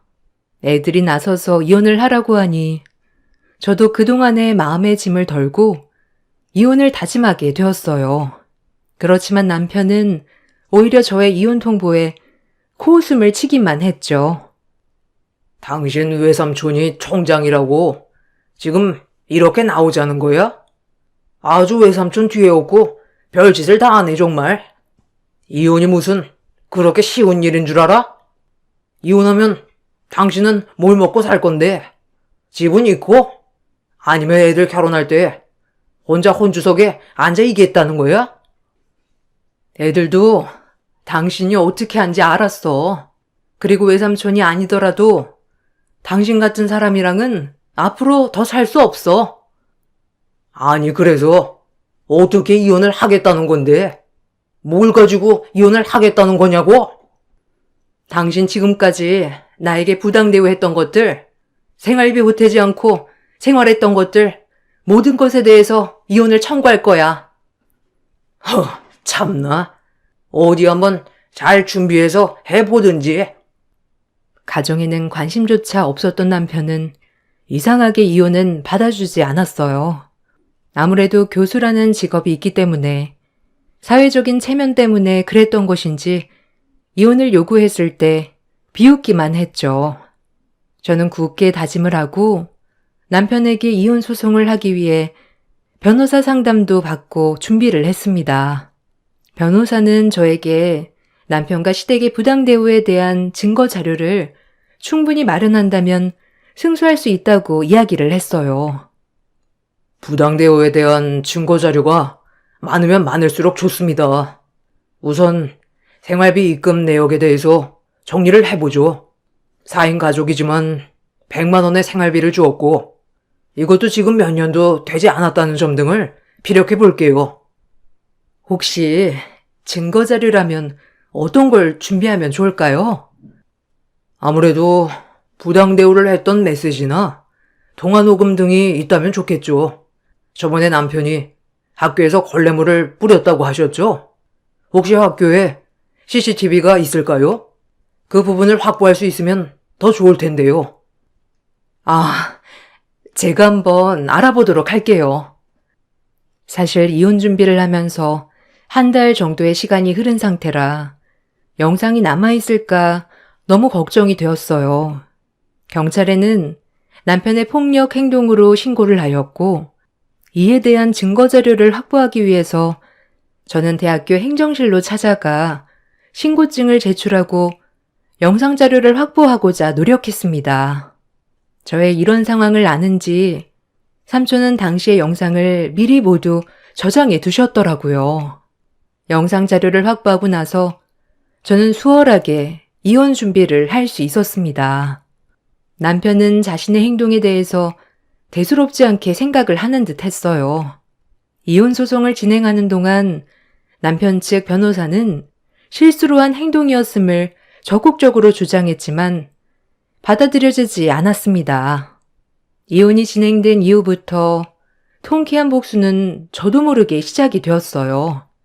당시 영상 확보를 위해서 이리저리 알아보던 중 남편이 저에게 걸레물을 뿌렸던 것이 소문이 났던 것이죠. 학교 내에서는 남편에 대한 여론이 안 좋게 형성이 되었습니다. 저 역시 이번 사건에 대해서 남편에게 책임이 있다고 생각이 들어 남편의 교수직에 대한 1인 시위를 시작했습니다.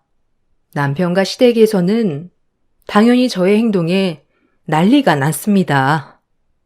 당신 정말 제정신이야? 날 어떻게든 끌어내리려고 할 셈이냐고? 그러게, 당신 처음부터 나한테 그렇게 하지 않았다면 내가 이렇게 나왔겠어? 학생들을 가르친다는 교수라는 사람이 청소부에게 걸레물을 뿌린다는 게 말이나 된다고 생각해?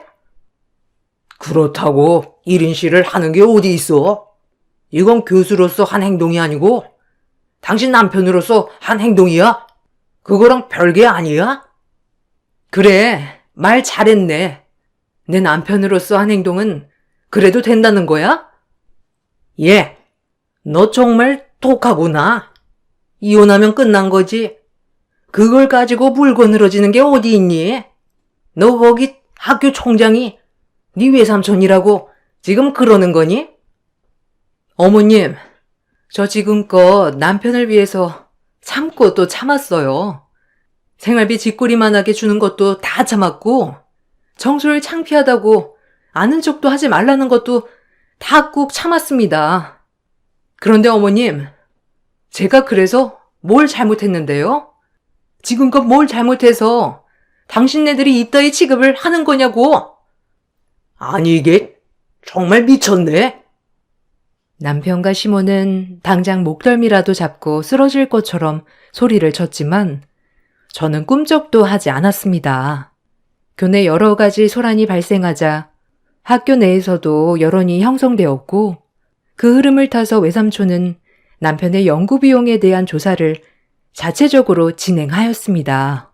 그렇게 조사를 진행하던 도중에 남편이 연구가 아닌 개인적인 명목으로 사용했다는 것이 드러나면서 이에 대한 신고와 함께 민사 청구를 진행하였죠. 하늘 높은 줄 몰랐던 남편의 콧대는 결국 무너지고 말았습니다. 남편이 몰래 쌓아놓고 있던 재산에 대해서도 저에게 절반 분할을 해주게 되었고 결혼 파탄의 원인이 있었기 때문에 위자료 1,500만 원을 배상해야 했습니다. 특히나 연구 자금을 개인적으로 사용했다는 명목으로 횡령죄와 함께 민사로 인한 배상도 진행을 하게 되었죠. 모든 상황들이 폭풍우가 치듯이 휘몰아치고 난 후 남편은 다시 그 어려웠던 시절로 돌아가게 되었습니다. 여보, 내가 잘못했어. 지금 교수직도 파면되고 나 다시 직장에 들어가지도 못하는 상황이야. 여보, 제발 나 좀 받아주면 안 될까? 뭐? 이제 와서? 당신 내가 정말 힘들 때, 힘들어서 제발 도와달라고 할 때 어떻게 했는지 기억 안 나? 그래 놓고서는 지금 받아주라고 하면 내가 받아줘야 해? 아, 당신 왜 그래? 그런 사람 아니잖아. 내가 정말 잘못했어. 분수도 모르고 교수 되었더니 내가 정말 미쳤었나 봐. 그래, 그럼 그 미친 상태로 그냥 살아. 당신이랑 다시는 볼 일 없으니까. 그렇게 저를 무시하던 남편은 이제는 다시 한 번만 받아달라는 연락을 해오곤 합니다. 이제 와서 후회하면 뭐 하겠어요. 이미 지난 일이고 다시 되돌릴 수 없는 일이 된 건데요. 외삼촌은 저에게 정규직을 제시하시기도 했지만 저는 지금의 일에 만족한다고 이야기를 드렸어요. 남편과 재산 분할을 하면서 조금이나마 그동안의 보상을 받은 것 같네요. 앞으로 어떻게 잘 살아야 할지 생각해보고 있답니다. 어느덧 50대가 되었지만 앞으로는 행복하고 좋은 일들만 가득할 거라 생각해요. 여러분들도 행복하시길 바랄게요. 감사합니다. 안녕하세요. 저는 인천 살고 조그만 제과점을 운영하는 40대 여자입니다. 행복이 뭘까라고 생각하면서도 지금 이렇게 글을 쓰고 있다는 사실이 행복일 수 있다고 생각하며 글을 쓰고 있네요. 저는 평범한 가정에서 자라왔습니다. 아버지는 대기업에 다니는 착실한 회사원이었고 어머니는 평범한 주부였죠. 그렇게 정말 남들과 다를 거 없이 평범하게 자랐어요. 시간이 흘러서 초등학교, 중학교, 고등학교까지 무사히 가게 되었고 대학교를 갈 때 무슨 과를 갈까 아주 고민이 많았어요. 인생에서 처음 느껴본 고민이었으니까요. 딱히 뭘 잘하지도 못하지도 않은 저였기에 대학교의 과를 선택하는 건 매우 어려웠습니다. 그때는 이 과를 가면 무조건 평생 이 길로만 가야 한다는 고정관념이 있었으니까요. 공부만 잘해서 좋은 학교에 합격만 하자라고 생각했었는데 막상 과를 선택하려니 너무 큰 고민이었죠. 결국 저는 부모님의 권유로 간호학과를 가게 되었습니다. 예나 지금이나 간호학과는 취업률이 좋으니까요. 전혀 나와 맞지 않을 것 같은 직업이 의외로 너무 재밌더군요. 그렇게 적성에 맞는 학교를 다니게 되었죠. 시간이 흘러 저는 과 탑으로 졸업하게 되었고 국내 빅5 병원에 간호사로서 첫 신입 출근을 하였어요. 취업은 학교 생활과는 차원이 달랐죠. 학교에서는 교수님과 공부만 열심히 잘해내면 됐던 반면 지금은 선배들 눈치도 봐야 하고 잘해도 혼나고 못하면 더 혼나는 일상이었죠. 그렇게 지친 일상을 보냈습니다. 그때는 과연 이 길이 나의 길이 맞나 싶을 정도였죠. 하지만 일하면서 저에게 한 줌의 빗줄기 같은 것이 생겼습니다. 그건 바로 직장에서 만난 인턴 의사와 사랑에 빠진 것이었어요. 전 간호사가 처음, 남자친구는 의사가 처음, 우당탕탕 신입생활을 서로에게 힘이 되어주며 버텨냈습니다. 그 덕분에 그나마 병원에 오는 것이 좋은 날도 많았으니까요. 아마 남자친구가 아니었으면 정말 퇴사를 했을 수도 있었고요. 그렇게 저희는 일을 하면서 사랑을 키워 나갔네요. 가지 않을 것 같은 시간이 가고 저도 어엿한 중간연차 간호사가 되었고 남자친구는 인턴과 레지던트를 거쳐 전문의가 되었어요. 그리고 선배가 개원한 병원에 페이닥터로 취직을 하게 되었죠. 더 이상 같은 곳에 근무하지는 않았지만 그래도 서로에게 힘이 돼주는 존재 또한 여전했네요. 20대 후반이 되자 제 친구들은 슬슬 결혼을 하기 시작했어요.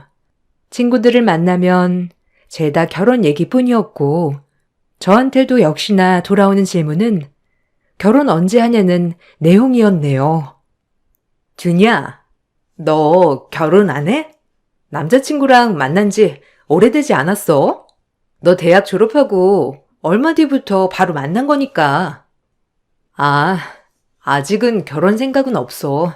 뭐 요즘엔 늦게 가는 추세이기도 하고. 정말 결혼 축하해. 우리 친구들 중에 네가 제일 먼저 가는 거지? 그치. 너도 얼른 가. 30 넘으면 눈만 높아진다. 지금 네 남자친구 능력 있을 때 얼른 잡아. 부모님도 은근 바라실걸? 에이, 우리 부모님은 안 그러셔. 결혼이 무슨 하고 싶다고 밀어붙여야 하는 것도 아니고. 천천히 생각해 봐야지. 안 그래, 오히려. 너 진짜 빨리 잡아야 한다. 네 남자친구 훈남이지, 의사지. 게다가 친절하지. 결혼하면 얼마나 잘해줄 거야? 무조건 결혼 밀어붙여. 혹시 남자친구가 결혼 미루는 거야? 그건 아니지? 너보다 연상이니까 아무래도 진짜 결혼할 여자를 찾는 걸 수도 있어. 너랑은 연애만 하고. 그러니까 그런 생각 들기 전에 얼른 잡아버려. 알겠지? 준이가 주는 청첩장 받고 싶다. 아, 그래 뭐.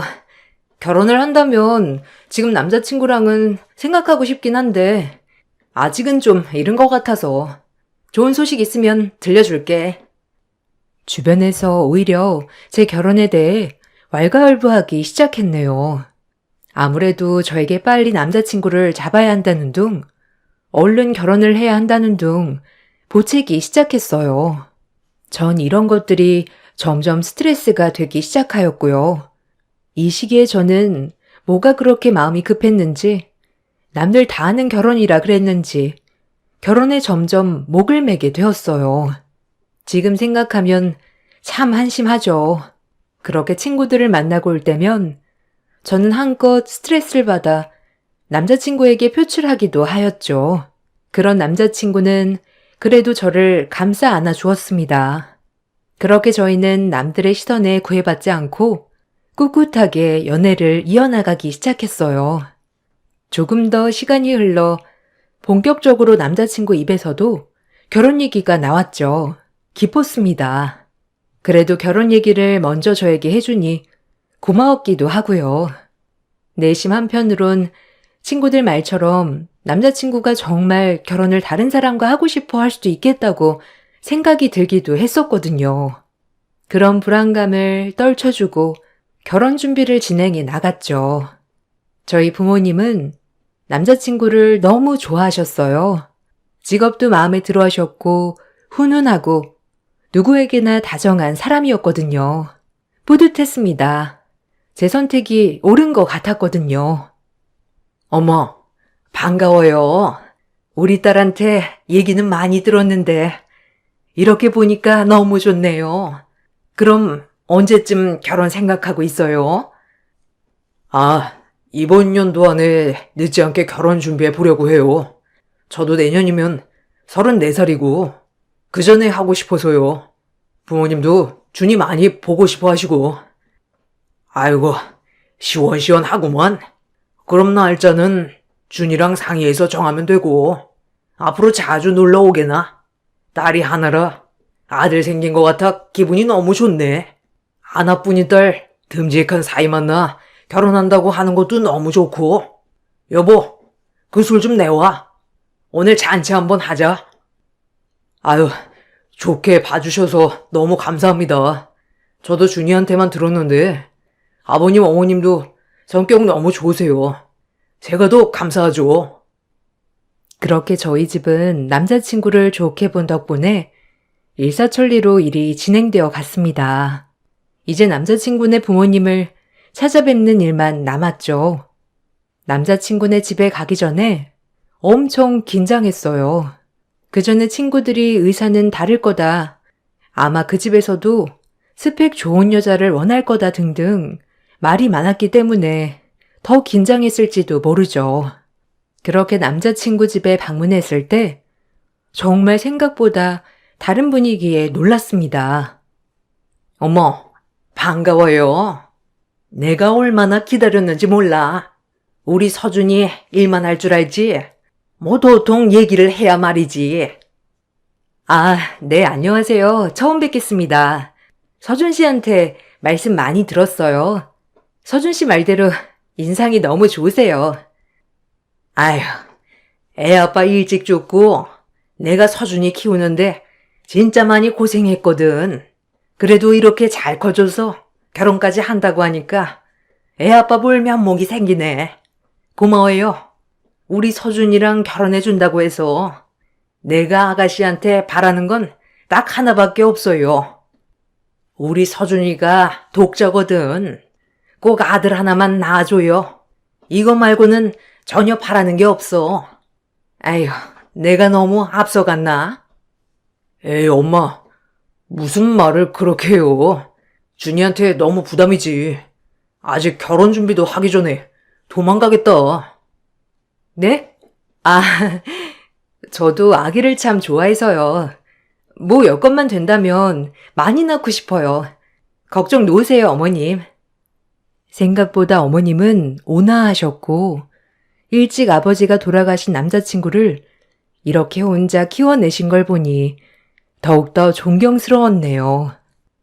결혼도 하기 전에 아이 얘기를 한 것이 조금 부담스러웠지만 저도 아이들을 많이 좋아하는 편이었기에 문제되진 않았고요. 그렇게 저희는 결혼 준비를 해 나갔습니다. 결혼 준비를 하면서 너무나 행복했어요. 친구들은 겉으론 편하지 않았지만 저를 제일 부러워하는 것 같았고요. 의사 사모가 된다고 하니 더욱더 그런 느낌이었죠. 아마도 설마 제가 정말 남자친구와 결혼을 할까 하는 생각들을 많이 가졌었거든요. 그런 부분에 있어서 조금은 어깨가 으쓱하기도 했어요. 남자친구 어머님은 저에게 보석들과 결혼 선물을 많이 해주셨습니다. 한편으로 너무 부담스럽기도 하였지만 하나밖에 없는 아들이 결혼한다고 하니 뭐든 다 해주고 싶다고 하셨죠.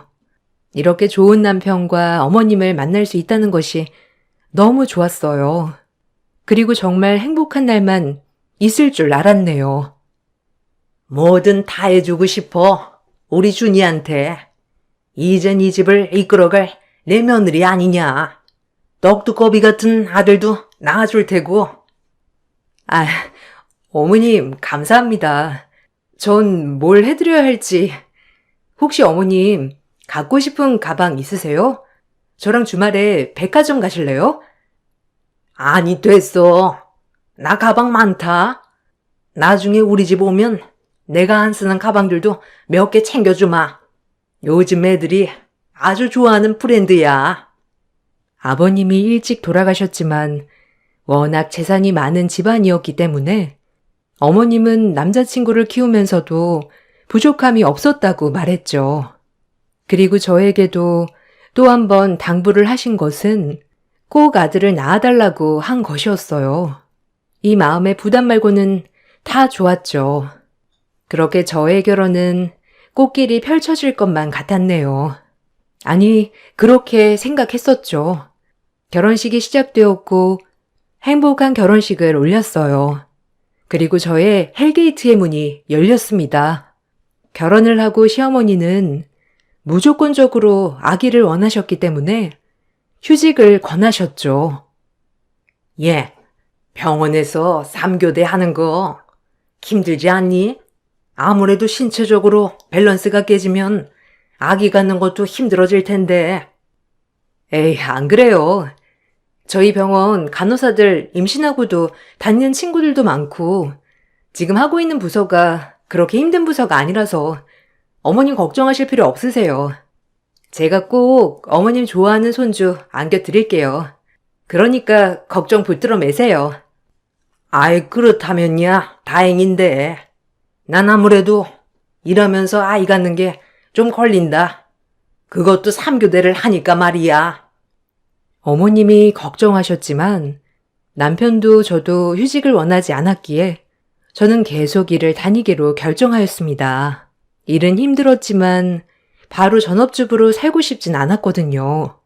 결혼 후 일을 그만둔다고 생각해 본 적도 없었고 그래서 일과 살림을 병행해 나갔죠.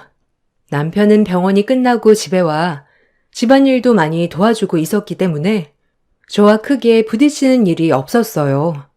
오히려 저보다 더 깔끔한 성격이라 집을 더 깨끗이 치우는 사람이었죠. 어머님이 좋아하는 아들 손주 하나만 안겨주면 저희는 문제될 게 없는 가족이었어요.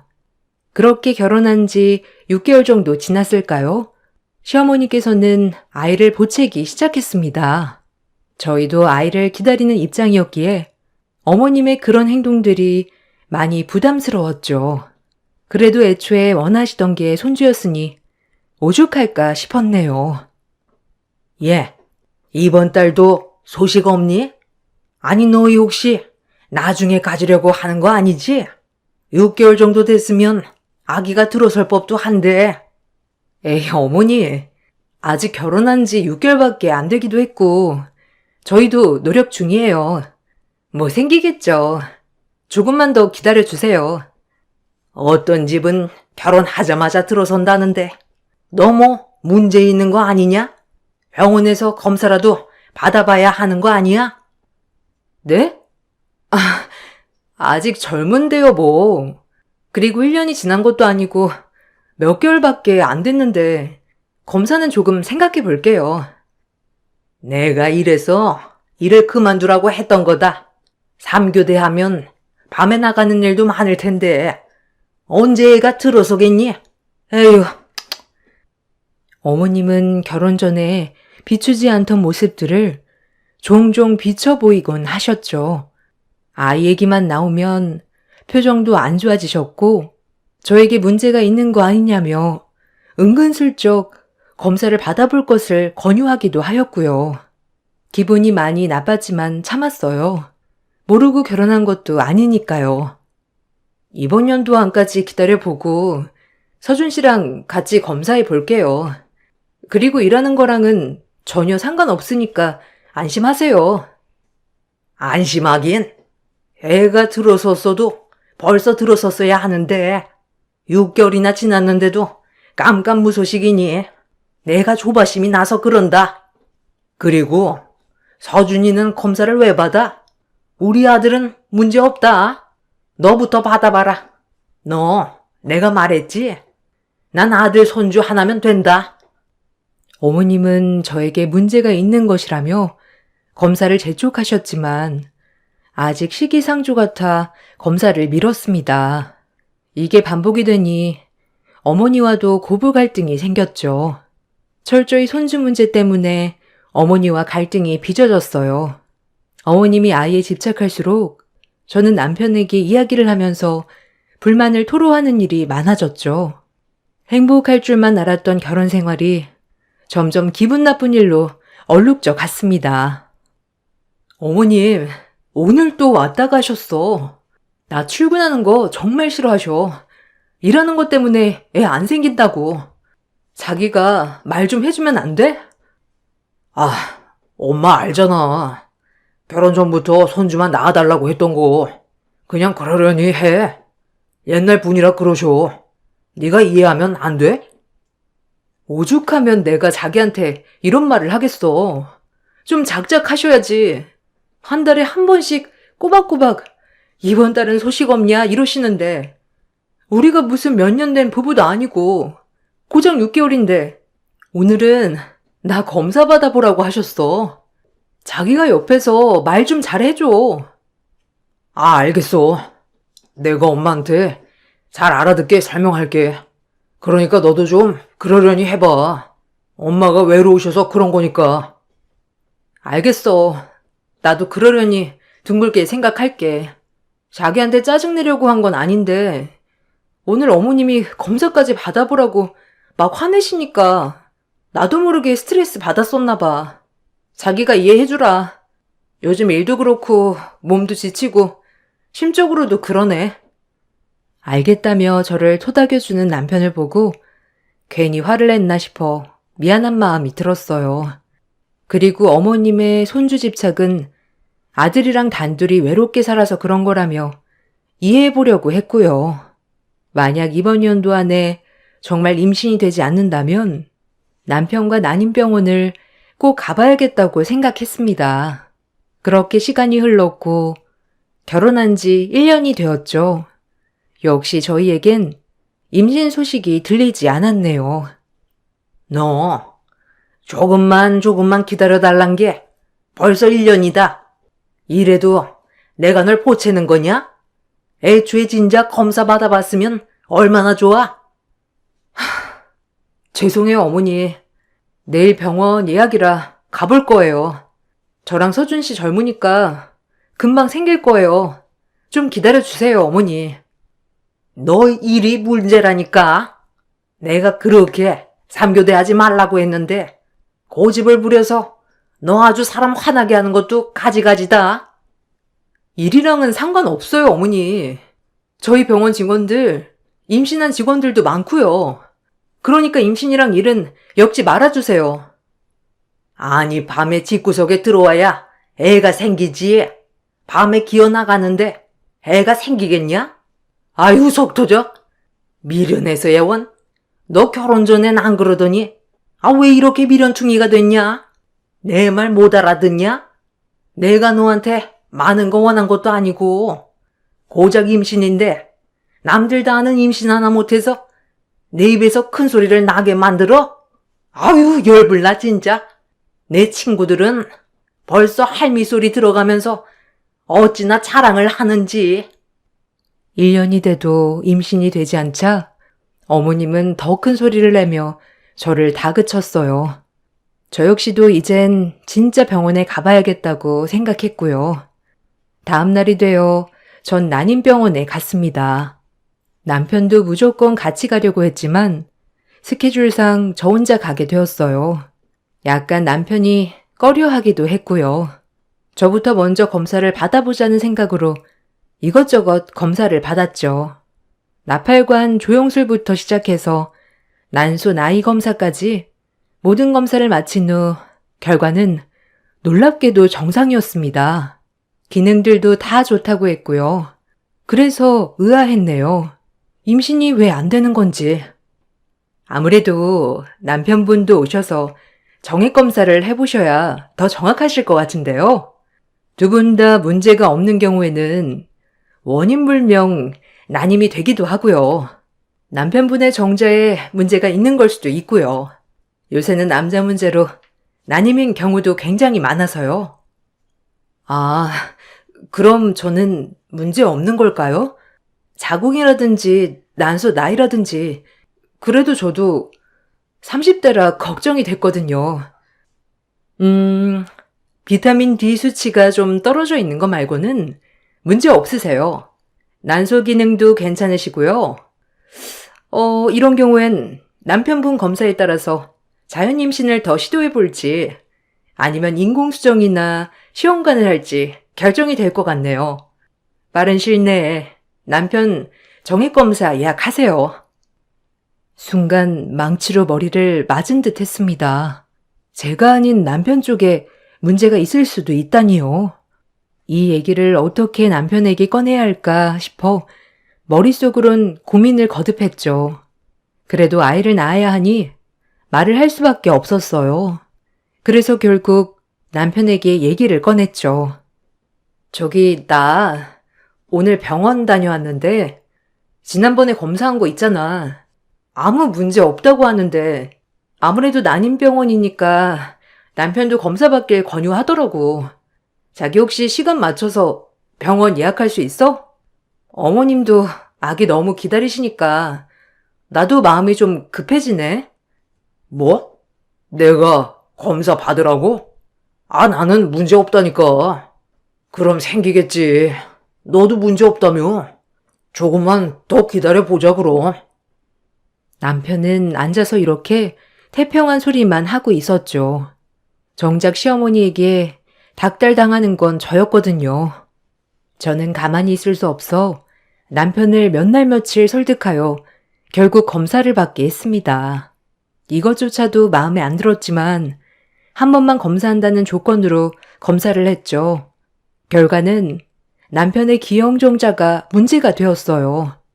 다른 것은 괜찮으나 정자 중에 기형정자가 많다는 거였어요. 그래서 임신율이 떨어졌던 거였고요. 병원에선 시험관 아니면 인공수정을 권했습니다.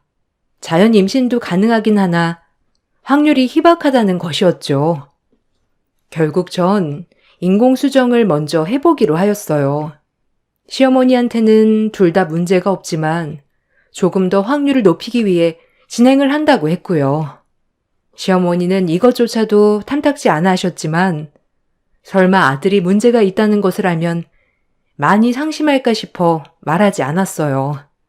전 그리고 임신에 전념하기 위해 병원을 그만뒀습니다. 그리고 임신에 전념했죠. 총 인공수정 3회, 시험관 12번. 남들에겐 쉬운 임신이 저에겐 어려웠어요. 그렇게 저는 8년 동안 시도했죠. 시험관으로 인해 체중 증가와 점점 몸은 망가져 갔어요. 그러는 동안 남편은 점점 밖으로 나돌았네요. 시험관을 하면서 오히려 사이가 악화되었죠.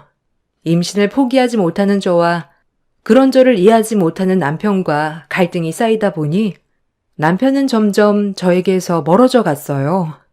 어리석게도 임신만 하면 다 회복 가능할 거라고 생각했지만요. 시어머니는 볼 때마다 저를 못마땅해 하셨고 폭언은 점점 더 심해져 갔죠. 그리고 더욱더 저는 임신에 집착하게 되었습니다. 한 번만 더 하면 임신되겠지.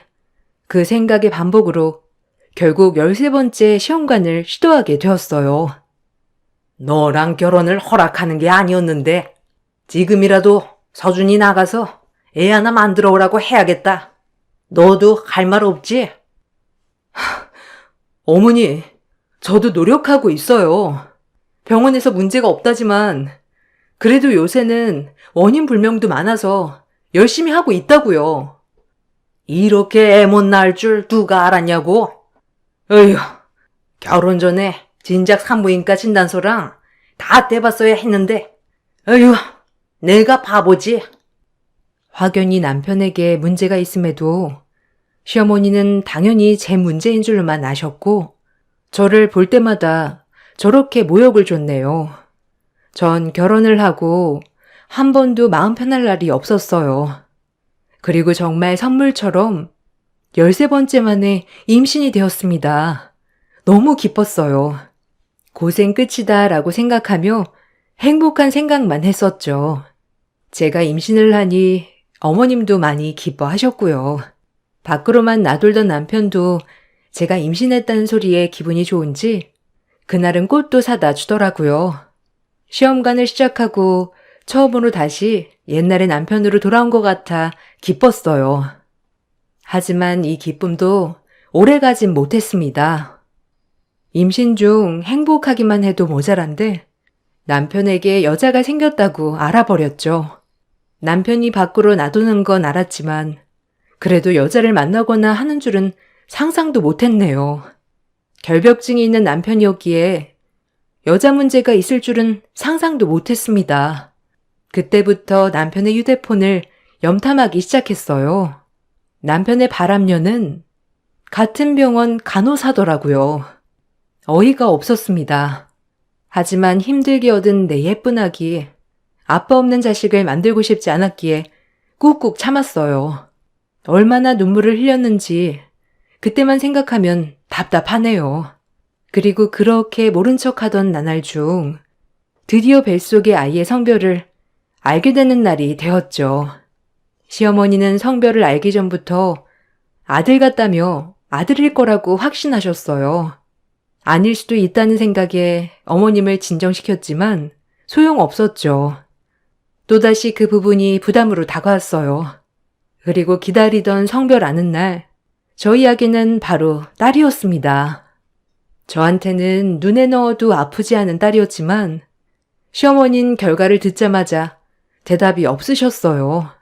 가뜩이나 힘들게 얻은 귀한 손주, 본인이 원하지 않은 딸이라 더욱더 배척하셨죠. 너무 속상했습니다. 어느 하나 기댈 곳이 없었어요. 남편이나 시어머니나. 아, 참나. 8년 만에 겨우 가진 애가 딸애라고? 내가 뭐 많은 거 바란 것도 아니고 너한테 다른 집처럼 의사 남편 얻었으니 병원 차려줄 돈을 해달라는 것도 아니고 내가 고작 원했던 건 그 손자 하나였는데 그거 하나도 못한다니 나 혼참 기가 막혀. 어머니, 뱃속에 아기가 들어요. 그렇게 막말하지 말아주세요. 그리고 저 혼자 만든 아이도 아니고 서준 씨 아이인데 그렇게 말씀하시면 좋으세요? 어머니, 저한테 그렇게 떳떳할 이유 없으세요. 지금 서준 씨가 밖에서 뭐하고 돌아다니는지나 아세요? 뭐? 너 지금 나한테 큰 소리 내는 거냐? 서준이가 밖에서 뭐라고 다니든 그게 너랑 무슨 상관이냐? 가장이 바깥 일하는데. 어머니, 어떻게 그렇게 말씀하실 수 있으세요? 저 서준 씨 아내예요. 제가 이렇게 말도 못한답니까? 아내가 아내 같아야지. 옆에서 아들도 못 낳아주는데 서준이가 그럼 밖으로 돌지 안 그러냐? 이럴 게 아니라 진지하게 밖에서 데리를 일 아들 하나 나오라고 해야지. 이건 너도 할 말 없을 거다. 너한테 둘째 기대하기는 다 틀렸고 안 그러냐? 전 이 말을 듣고 뱃속의 아이와 저를 지키기 위해 이혼을 준비했습니다. 철저하게요. 진명이는 일단 제 앞으로 돌려놓았고 남편의 외도 증거도 하나하나 모으기 시작했죠. 처음엔 아빠 없이 어떻게 키우나 했지만 이런 아빠와 할머니 아래서 크는 것보단 부족하지만 엄마의 사랑을 듬뿍 받으며 행복하게 사는 게 나을 것 같았기 때문이에요. 그때부터 저는 시어머니와 남편의 외면에도 철저히 알랑거리며 제 남편 명의로 되어 있는 부동산도 제 앞으로 해놓았어요. 남편은 상간녀에게 얼마나 빠졌는지 제가 뭘 하고 다니는 것조차 관심도 없었네요. 그렇게 저는 외로이 뱃속의 아이를 품으며 홀로 싸움을 준비해 나갔습니다. 그리고 엄마의 불행한 태교에도 제 딸아이는 건강히 잘 자라주어 무사히 출산할 수 있게 되었어요. 출산 후 조리원을 들어가는 순간에도 시어머니와 남편은 오지 않았습니다. 첫 임신 때 꽃다발 한 번 준 뒤로 어머니께 무슨 소리를 들었는지 저에겐 관심조차 없었네요. 혼자서 이혼을 준비하고 있어서 그런지 슬프지도 않았고요. 그렇게 조리원을 퇴소하고 저희 집에서 저는 몸조리를 하고 있었죠. 역시나 혼자서 아이를 돌보며 몸조리 중이었어요. 그런데 현관 비밀번호 소리가 눌리며 불청객들이 찾아왔어요. 시어머니와 상간녀였습니다. 황당해서 어이없어 하고 있는데 더 놀랄 것은 그 상간녀는 저희 간호사 시절 후배였어요. 저희 결혼식도 방문한 친구였고요. 남편이 근무하는 병원으로 이직한 뒤 어떻게 구워 삶았는지 둘이 눈이 맞은 거였고요. 시어머니는 냉동실에서 얼음을 꺼내 얼음물을 벌컥벌컥 들이키시더니 먹고 있던 얼음물을 저에게 끼얹으며 독한 말로 저에게 모질게 내뱉었네요. 황당 그 자체였습니다. 아들도 못 낳는 년? 안방 주인 왔으니 당장 내주거라. 빈몸으로 결혼했으니 가지고 갈 건 없겠지? 우리 서준이도 새 출발해야지. 시어머니의 말이 끝나기가 무섭게 웃음이 터져 나왔습니다. 그동안 철저히 이혼 준비를 해왔거든요. 오히려 반가운 소리였네요. 만세 한번 외쳐도 될까요? 만세! 만세! 만세! 오늘은 나가드릴게요. 내일 다시 올게요. 이 집 제 명이거든요. 여기 있어도 어머님 나가실 것 같지도 않고 제가 오늘은 친정으로 갈게요. 그리고 소송 시작할 거예요. 그이한테도 전해주세요.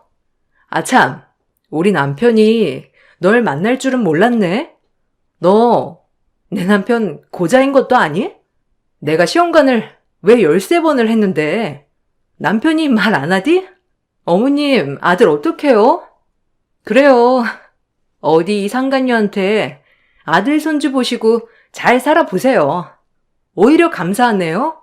그리고 당할 수만은 없죠. 전 양동이에 물 한 바가지를 푸고 시어머니와 상간녀한테 뿌렸습니다. 저만 물을 맞을 수 없으니까요. 시어머니와 상간녀는 소리를 질러댔죠. 어디다 물을 뿌려? 창피할 줄 모르고 뻔뻔한 노인네 같으니라고. 대우해줄 때 작작해, 알겠어?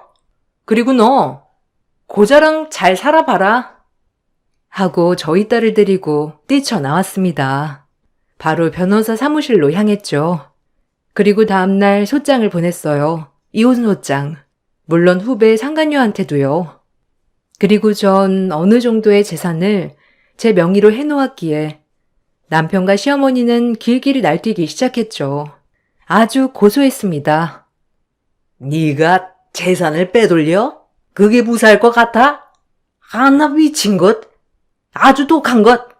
앞에서 내내 하면서 뒤에서 뒤통수를 쳐? 제가 뭘요?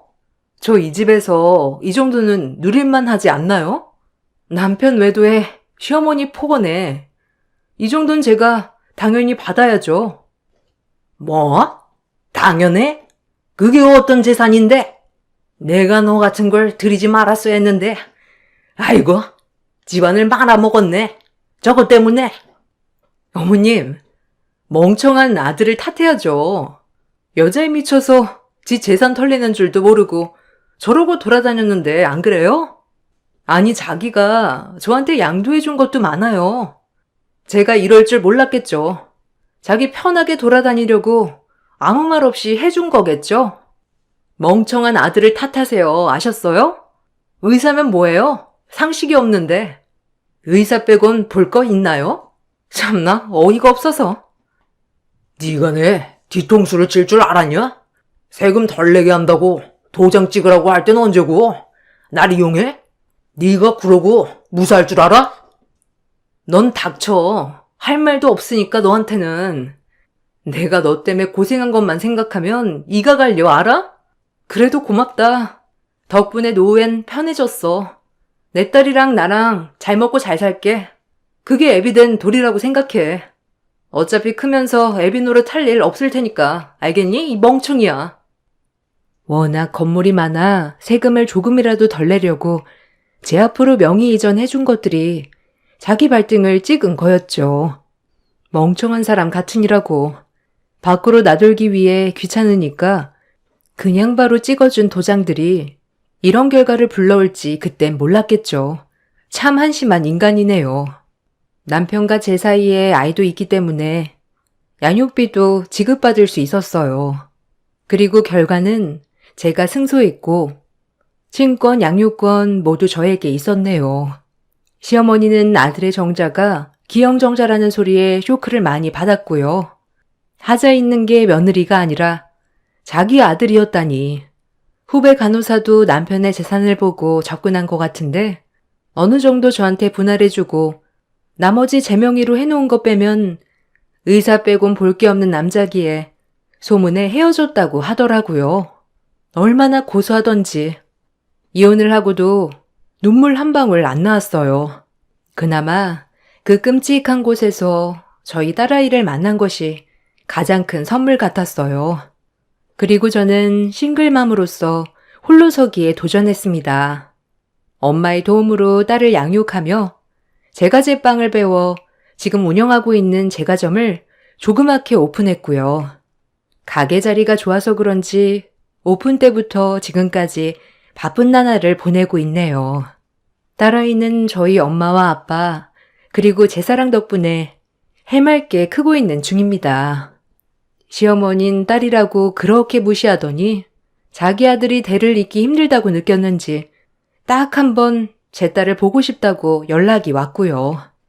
물론 답장도 하지 않고 바로 차단해 버렸네요.